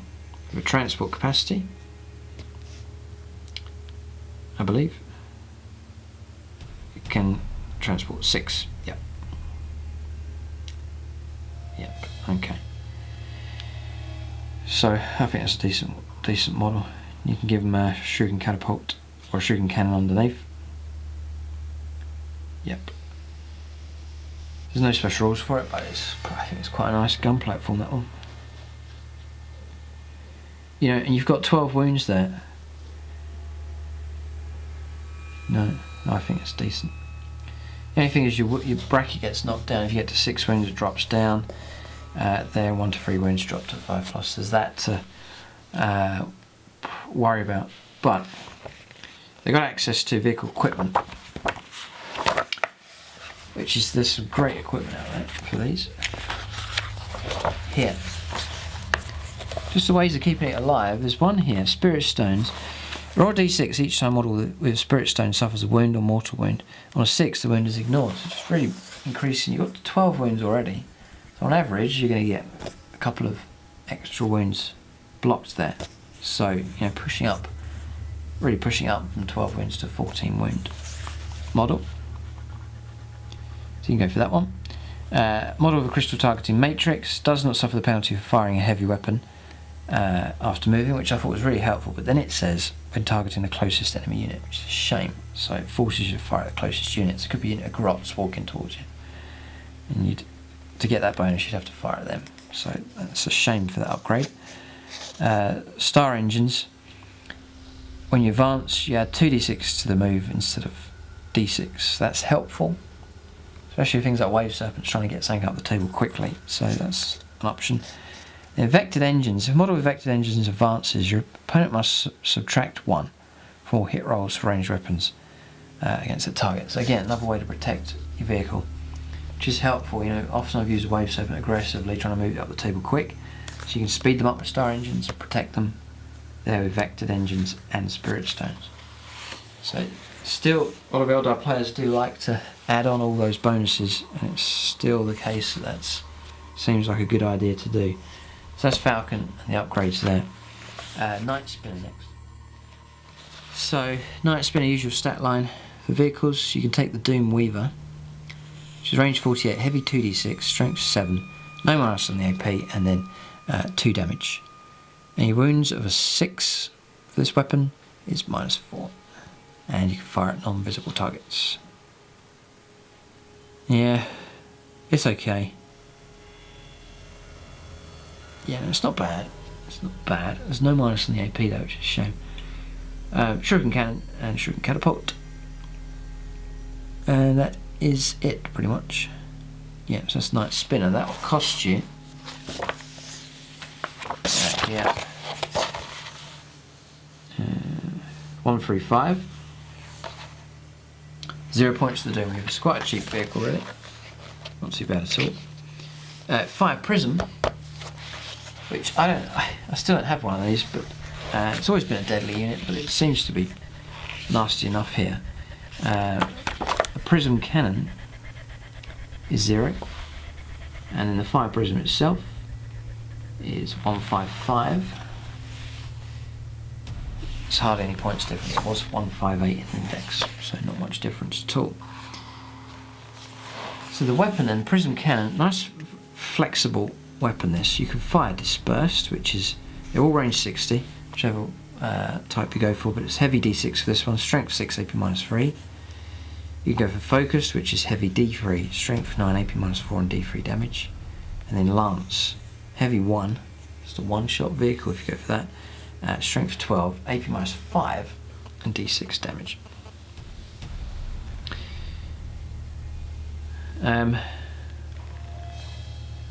Yeah, so a pulsed laser discharge. If this model moves under its half speed in its movement phase, it moves a distance in each is less than half of its current move characteristic. It can shoot its Prism Cannon twice. Ah, wow, in the shooting phase. The Prism Cannon must use the same profile, target the same unit both times it's fired. That is really good. Getting to fire twice. That's fantastic, really is good. Fire Prism. It's a nice looking model as well, very iconic now for the Eldar. 155, yeah, it's something to consider. It's a nasty weapon, but getting to fire twice all of a sudden makes that pretty good. Right, very good. So that's Fire Prism. Wave Serpent next, dedicated transport. So the idea of these was to protect your army and units as you moved up. We've seen from the upgrades you can take, you can really enhance these, but it does cost you to do it. The Spirit Stones, for example, is 10 points. Star Engines 10 points. Vector Engines 10 points. So you're sort of paying out for that, just like you used to in 7th. 13 wounds for this model, not 12. Free up save you keep. It's all good. Yep. So I go for, I think, if I'm looking to hold back and hold objectives, I go for longer range fire support weaponry like Bright Lances. If I'm looking to move up the table swiftly, I want to save points on weapons and use ones that are for closer range. So Twin Shuriken Cannon, for example, if I'm rushing up the table, I'll probably keep that. And if I'm moving, it's an assault weapon. Yep, so I'm not at any disadvantage there for moving. Yeah, okay. So that's the weapons, we've covered those already. You've got access to the vehicle equipment. So Serpent Shield then, here's the rules for this. Any damage suffered by a Wave Serpent from a ranged weapon is reduced by 1 to a minimum of 1. So it's alright, but it's not as good as it used to be. You know, you get hit by a las cannon causes 6 wounds. The best you can do is just reduce it down to 5 wounds. That's still deadly enough. In addition, once per battle, Wave Serpent can discharge its Serpent Shield. In shooting phase, rolling a dice on 2 or more, the nearest visible enemy unit within 24 suffers D3 mortal wounds. And then that's power is lost.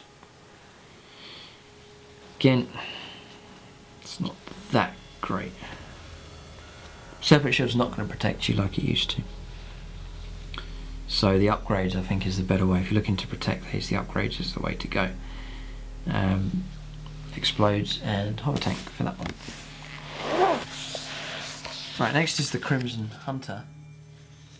So I like to run one of these. The standard Crimson Hunter is 120 points. 2 Bright Lances, that's going to make it 160, and then the Pulse Laser, I believe, is just free of charge. So 160 points you're going to get for him. For that you're going to get Ballistic Skill 2+, but the weapons are heavy, so -1, so you're only going to be hitting on 3+ at best. You've got the Wings of Cain, which is a pivot roll, where you pivot, move, pivot, just as before. It's helpful enough. They're hard to hit, so it's -1 there. Sky Hunters, you reroll failed wound rolls for this model's ranged weapons that target units that can fly. And then Crash and Burn. So I'll probably still try and include one of these. Shame is I used to be hitting on 2+ in 7th edition, but now it's down to 3+ with those shots.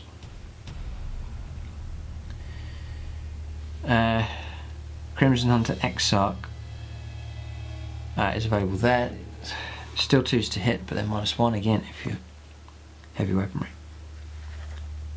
Yep. Star Cannon option here, heavy 2, which options available. So with the Exarch, you pay Crimson Hunter is 120, 135. You get the Exarch. It's not going to affect your ballistic skill because you're still getting that minus there for moving. So what you get instead is Sky. You keep Sky. Marksman's Eye. Real failed hit rolls of 1 for this model's ranged weapons. That makes it a bit more reliable. That is good. That's about it for that. These flyers, they do come with a 3+ save. 12 wounds is tough enough to get through. So here's the Hemlock Wraith Fighter. Hemlock Wraith Fighter here is 200. God, 200 points. 2 heavy D-Sives. Don't suppose you have to pay for these? No, you don't. Okay. 200 points. It's expensive enough. Usual stat line. The heavy D-Sives, assault D3, so you've got 2 of them, so 2d3 shots here. They also hit the target. The strength 12, AP -4 and 2 damage. So you're going to rack up some nasty damage pretty quick with that. But not enough to totally wipe out a vehicle. You know, you need a good round to do that. A very, very good round indeed, actually. He's got Spirit Stones already, I think. Yeah, so it's not here in the... Oh, here we go. No, it's not... Spirit Stones marked here, but it's not in the... It doesn't say you can take weapons from the... or take upgrades for the vehicles there, so that means that he gets that free of charge. It is hard to hit, Crash and Burn, Airborne, all the usual. Mind Shock Pod. Units must subtract 2 from the leadership, whilst they're in 12. Okay. No, the D-Sives are... The heavy D-Sives are nasty enough. You can attempt to manifest a psychic power and block 1. Hemlock Wraith Fighters can only attempt to manifest the second effect of psychic powers from the Rune of Battle Discipline. For example, the Hemlock Wraith Fighter. If a Hemlock Wraith Fighter knew the Embolden or Horrify power, you can only attempt to manifest Horrify. Okay, so that's the options for that. Nice looking model. I do like that configuration for the flyer. It's expensive though. Okay, so last unit here, Wraith Knight. So 402 points in the index. 402 points here. No change for him. A vulnerable unit now. Yeah, if the opponent sees him and starts knocking the wounds down pretty fast with these, and then they go into this dreaded bracket here and their ballistic skill just drops, it just becomes a nightmare for them. So they're not the invincible machine that once they were.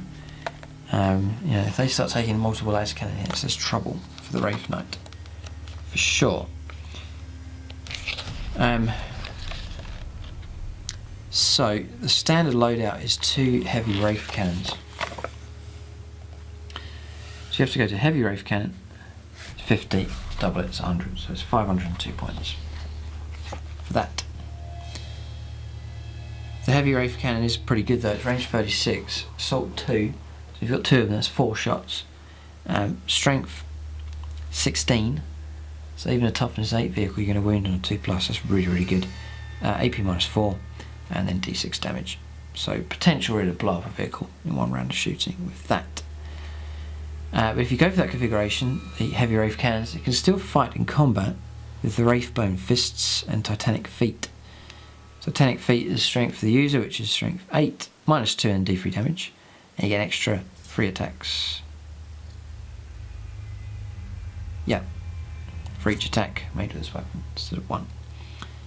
Then the fists is strength of the user -3 and d6 damage. So he's deadly enough in combat for sure. So you can go for the Ghost Glaive and Scatter Shield or Sun Cannon and Scatter Shield. Now, 402 points. Scatter Shield is 20. And then the Titanic Ghost Glaive is 30. So that's the cheapest option then.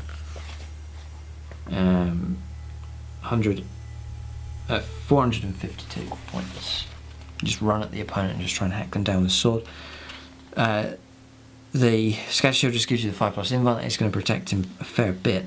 And then the sword is ×2 strength, so strength 16, and then -4, and then a flat 6 damage. Horrendous. It is brilliant. Visually, it's my favourite. Visually, it's my favourite of the massive sword. Just looks so cool, making strides across the table. The question is, it's difficult to do that, to try and get across the board and survive and try and reach in combat. That's the big problem with it. The other option is the Sun Cannon,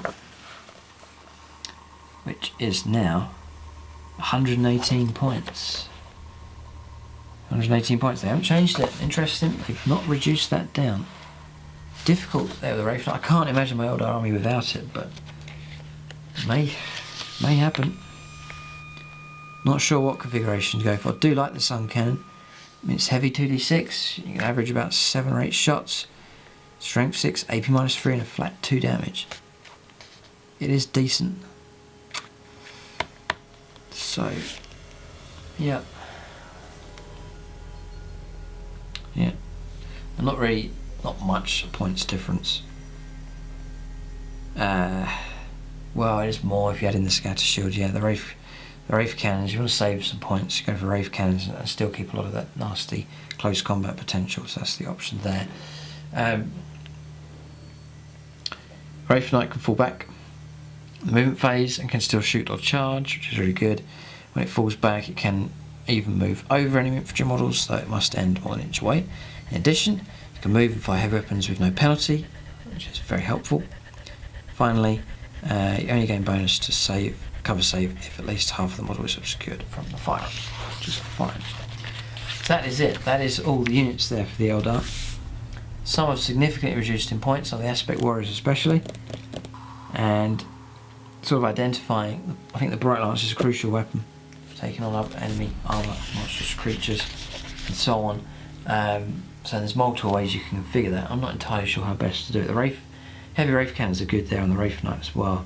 And then the Wraith Guard, pretty good with their weaponry as well, the Wraith Cannons. Then for combat, I don't know, Scorpions, Banshees, all of those are pretty good. Yeah, so there's definitely choices to be made in the future here for this Eldar force, trying to get a winning combination working well.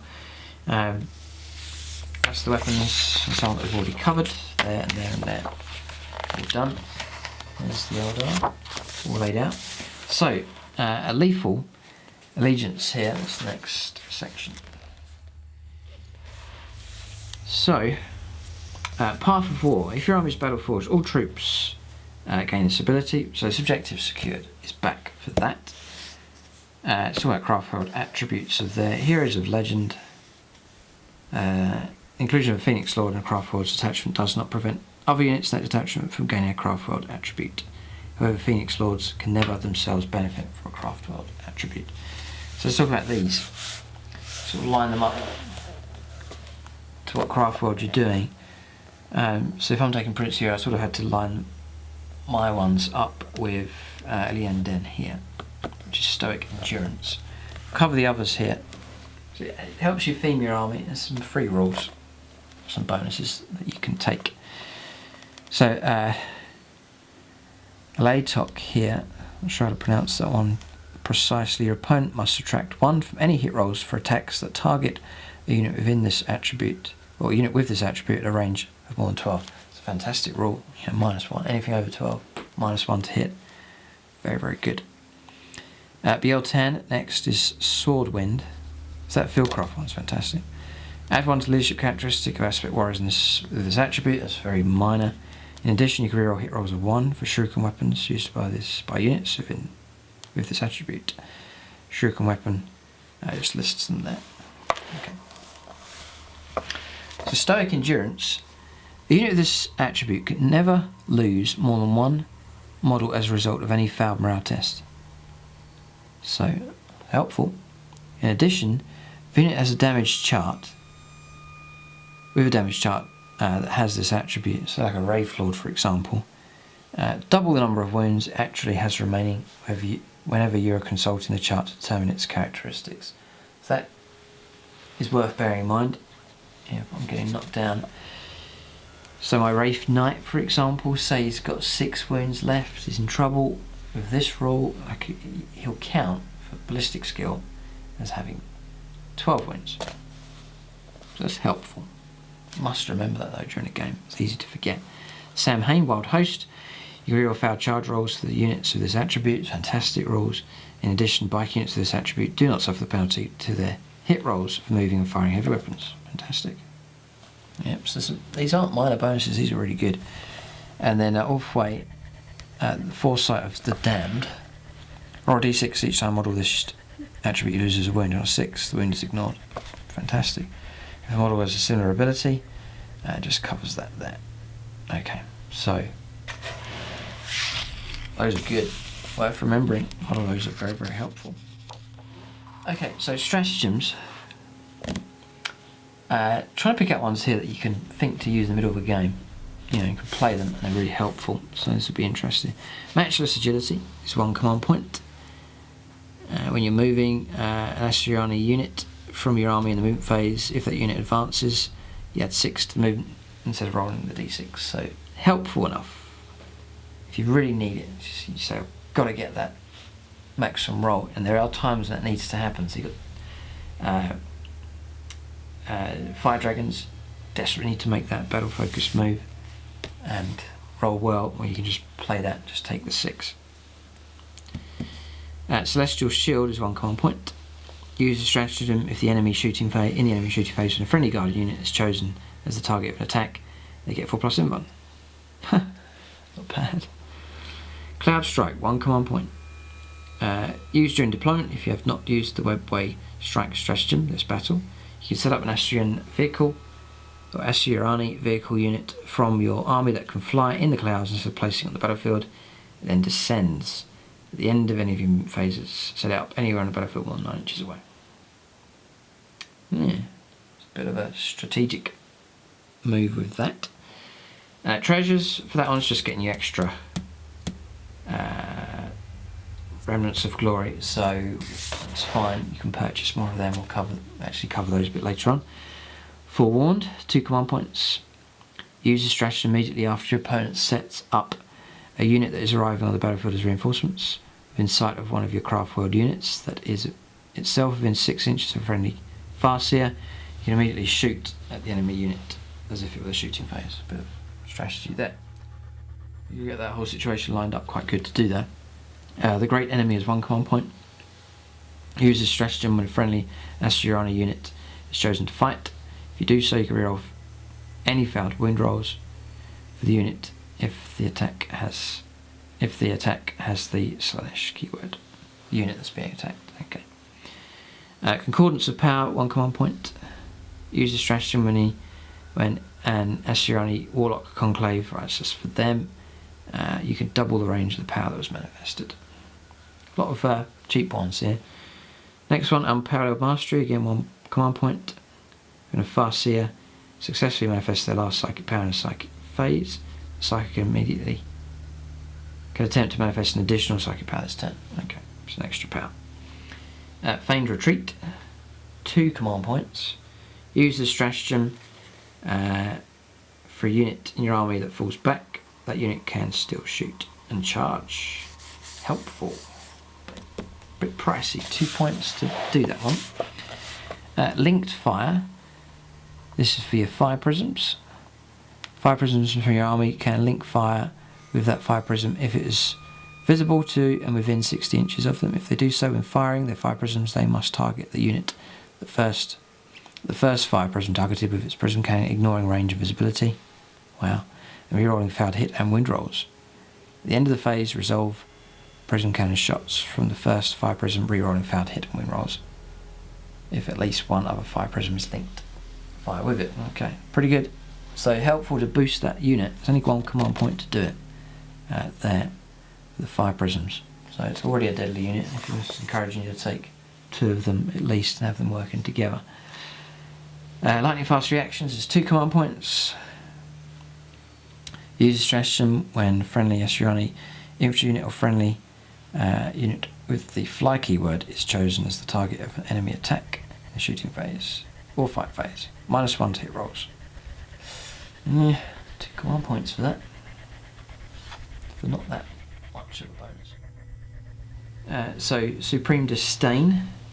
Use a stratagem when an Asuryani unit is chosen to attack in the fight phase. Each time you make a hit of 6 for a model in this unit during the fight phase, it can immediately make an extra attack against the same target with the same weapon. These extra attacks can't generate further attacks. Okay, it's not a great bonus there.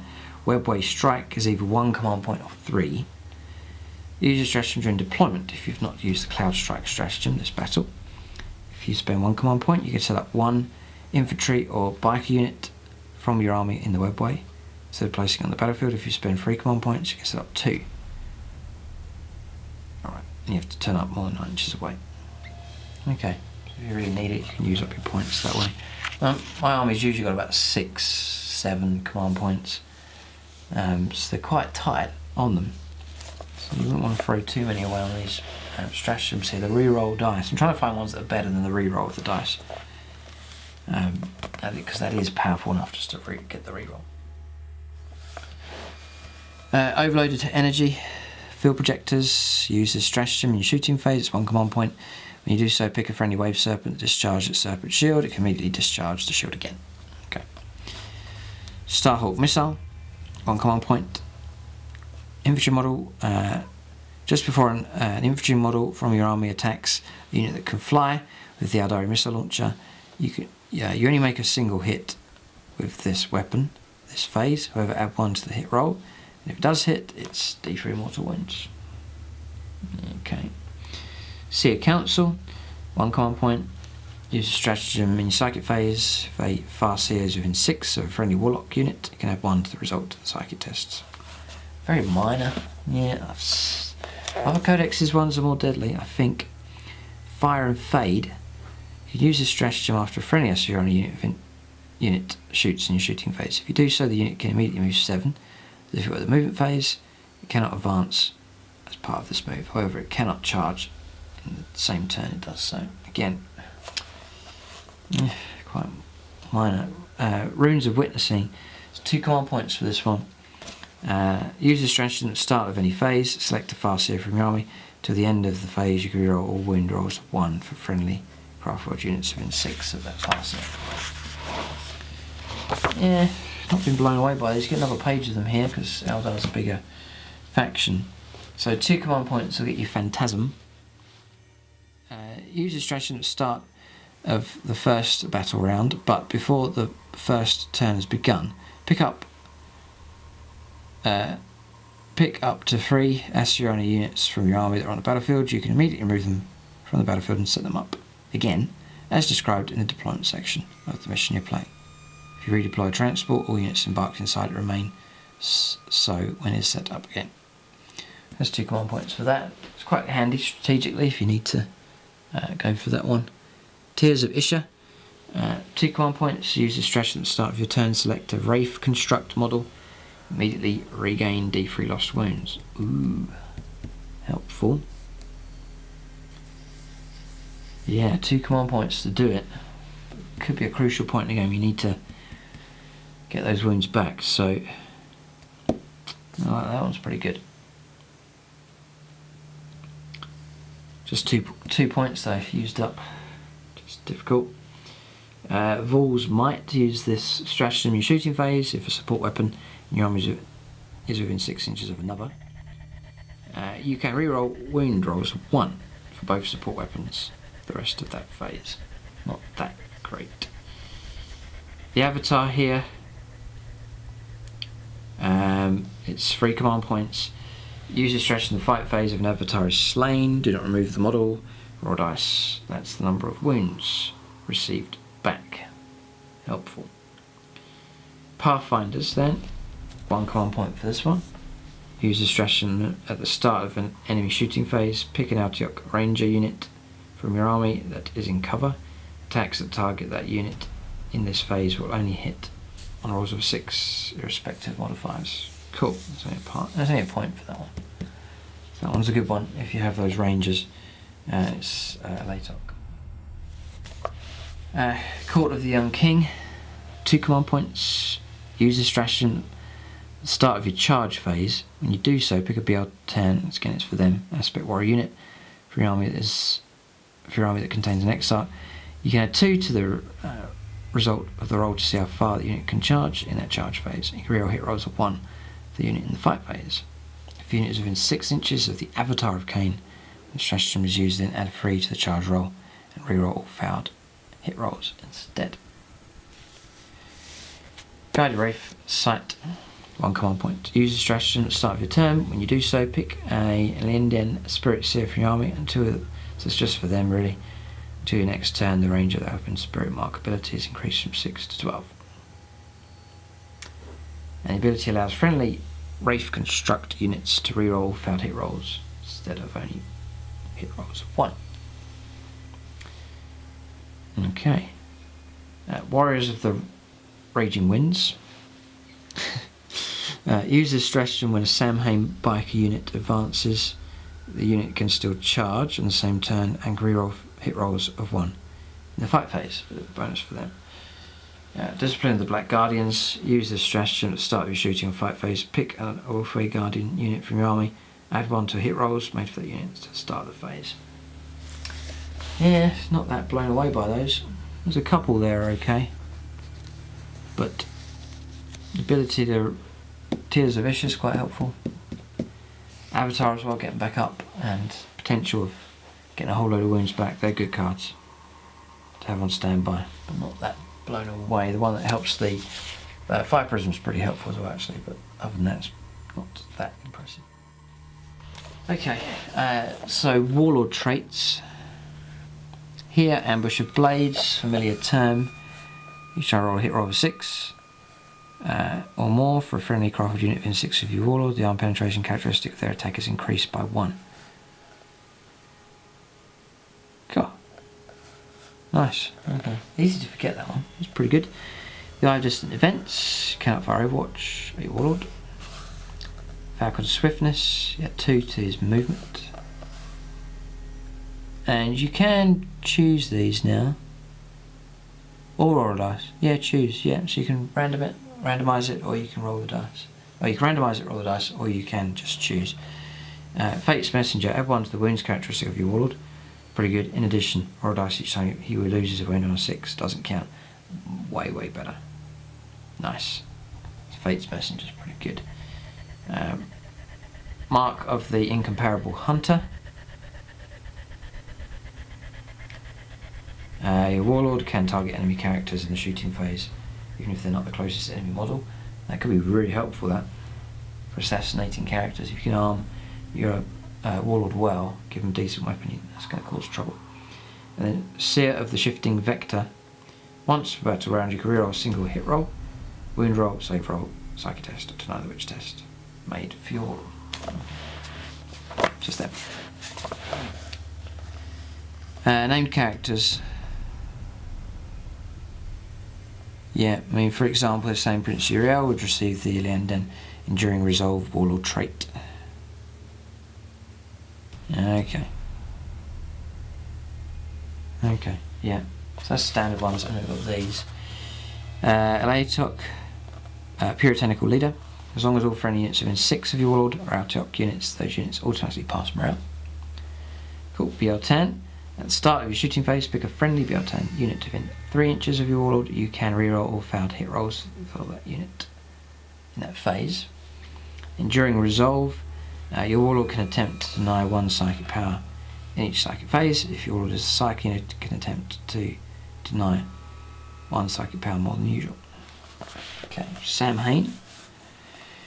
Whenever your warlord piles in or performs a heroic intervention, they can move 3 inches towards the nearest enemy character rather than towards the nearest enemy model.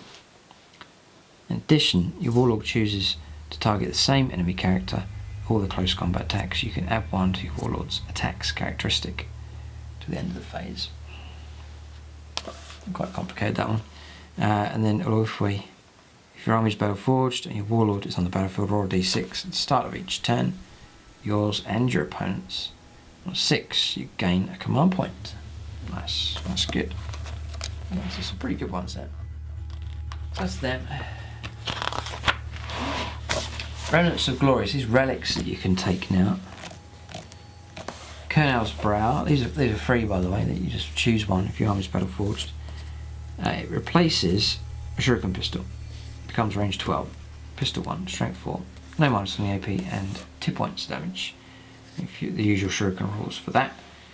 That's alright. Phoenix Gem. The first time this model is slain, roll d6 for each unit, friend or foe within 3 inches. Or 2 or more, the unit suffers d3 mortal wounds. If at least 1 mortal wound is inflicted as a result of this, then this model is not slain but remains in play with a single wound remaining. If no mortal wounds are inflicted, this model is slain. It's a Phoenix Gem. Shard of Anaris. It replaces the power sword. Just gives you a d3 damage power sword. And you can reroll found wound rolls. This weapon.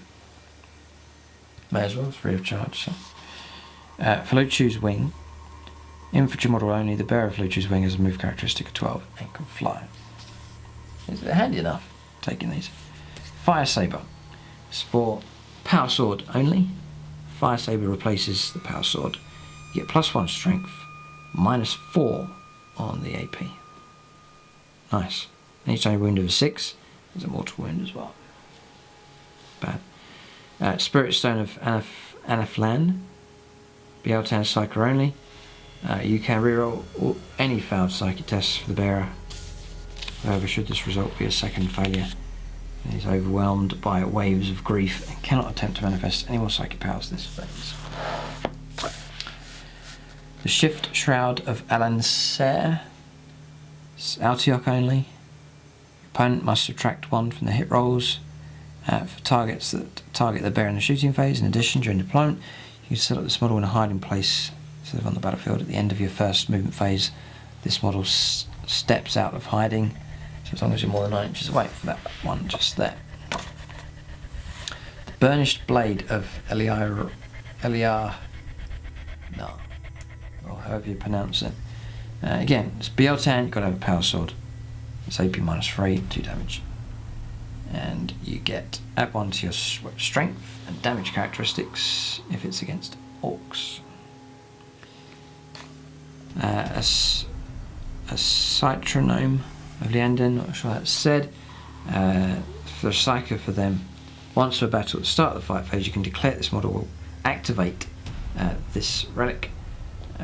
If you do so, for the rest of the fight phase, the attacks characteristic of all friendly Leanden Rave constructs in this unit within 6 of the model are doubled. Cool. However, at the end of the fight phase, each Leanden Rave construct unit that was affected by the Prestron Army suffers d3 mortal wounds. Okay.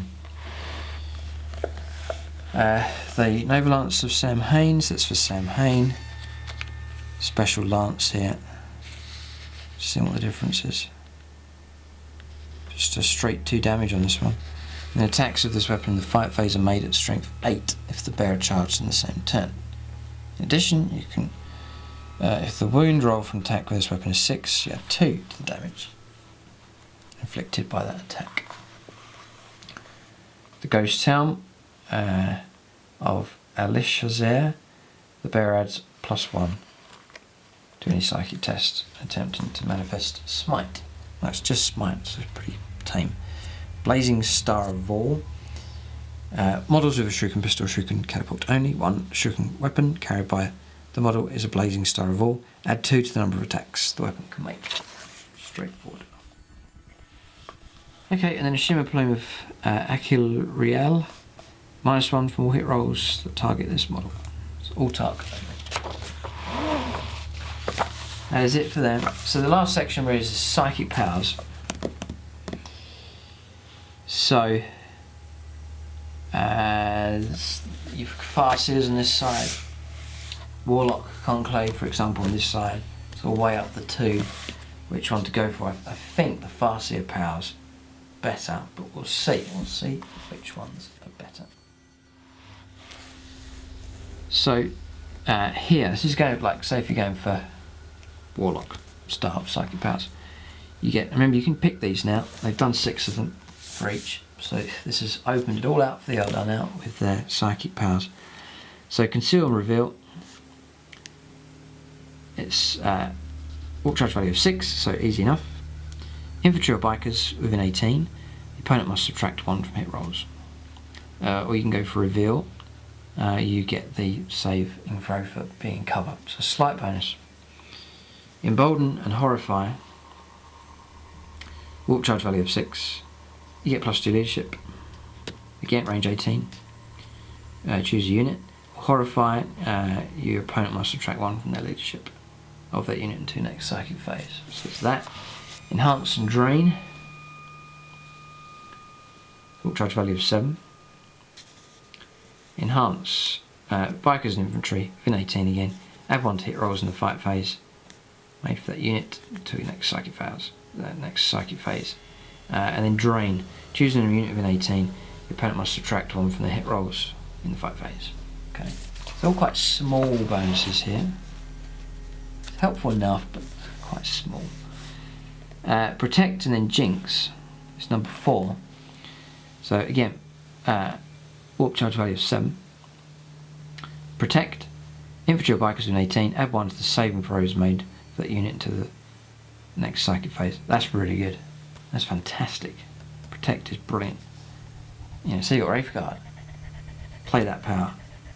Their 3-up save becomes a 2-up save, and then you've got the toughness and the wounds to protect them. So that one's brilliant. Yeah, really good. And then Jinx. Choosing a unit within 18, your opponent must subtract 1 from their saving throws. Nice. Yeah, pretty good. Pretty helpful. Protect and Jinx, one of my favourites at the moment. Quicken and restrain. So quicken, it's walk charge value of 7. Again, 18-inch range, same targets, bikers and infantry. The unit can immediately move as if it was a movement phase. You cannot use quicken on a single unit more than once per psychic phase. And then restrain, choosing an enemy unit within 18, your opponent must halve the move characteristic of all models in that unit into your next psychic phase. Slow a key enemy unit down with that one. And then empower and then innovate. So it's walk charge value of 6. Choose spikers and infantry within 18. Add 1 to wound rolls in the fight phase for that unit to the next psychic phase. Yep. And then on the enemy, it's -1 for them. Okay. So, out of all those, I like Protect and Jinx. Out of all of them. Okay, so Runes of Fate then, Guide. So walk charge value of 7. If manifested, choose a friendly Astronaut unit within 24. Nice range on this. You reroll failed hit rolls for the unit's ranged weapons until your next psychic phase. So helpful. You can see the understanding of taking these powers.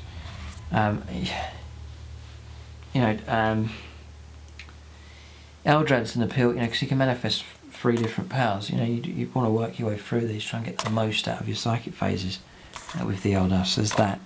Is a good one. Doom. So there's all familiar terms here for Eldar players. It's a walk charge value of 7. If it goes off, choose an enemy unit within 24. You can reroll failed wound rolls against that unit to the next psychic phase. Cool. Yep. Fortune. It's a walk charge value of 7. If manifested, a friendly SU unit within 24 to your next psychic phase. Whenever that unit suffers a wound, roll d6 on a 5+, it's ignored. Cool. Executioner. Walk charge value of 7. Nearest enemy unit within 18 suffers d3 mortal wounds. If If a model in this target is slain as a result, the target unit suffers an additional D3 mortal wounds. Nice. And you can combine that with Smite, all of a sudden, there's a lot of mortal wounds flowing through with execution there. That one's good. Yeah, these are all pretty good here. Will of a Syrian, walk charge value of 5. If manifested, friendly units automatically pass morale. Pass within 6 of the Psyker. And they get +1 to Deny the Witch. The last one is Mind War. Walk charge value of 7. If manifested, choose an enemy character model within 18. Each player rolls a d6 and adds their characteristic, the leadership characteristic. If your opponent scores higher, or if the scores are drawn, nothing happens. If the Psyker's score is higher, the target suffers a number of mortal wounds equal to the difference between the two scores. So there you go. Not bad, those. Not too bad at all. Yep. So yeah, Psykers is still, it's always been a main feature for Eldar, and it seems like they're still pretty good. So that's the psychic powers done. Points costs, which we've covered, and you get some tactical objectives, some unique ones there for the Eldar. So that's the review. So Games Workshop, they very kindly sent a copy to me, or you can get yours from a discount store like Game Figures. They're the ones that I use for my discount 40k. So Eldar have got their own codex. They've now got the objective secured rule.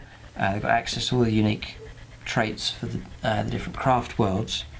All the psychic powers all spread out. Points costs coming down. Stratagems, which I don't think many of them are that amazing, but they've got access to those as well. So a lot of good stuff here for the craft worlds, and they need it. I've been struggling using them and making them effective, but those 3 points that are being sped up should be able to increase the size of the army and its effectiveness, I think, quite well. I'm willing to try out some new units. There may be some units I haven't used for quite a while. I'm going to pull them out and start adding them into this force. So there it is. That's the review for the brand new codex here from Games Workshop. Really exciting to see the new codexes coming along. Looking forward to the other factions getting their codexes. I hope to release those in the near future as well. But there it is. Leave your comments and feedback, what you think of the what's been discussed here, and what combinations work well for you for Eldar, or maybe you've come up against Eldar and they've had some deadly combinations. You can discuss that below, and then people can read that and get some experience and some advice in what you've said. But there it is. That's the review. Codex Craftworlds is here. Thanks for watching, and tune in next time.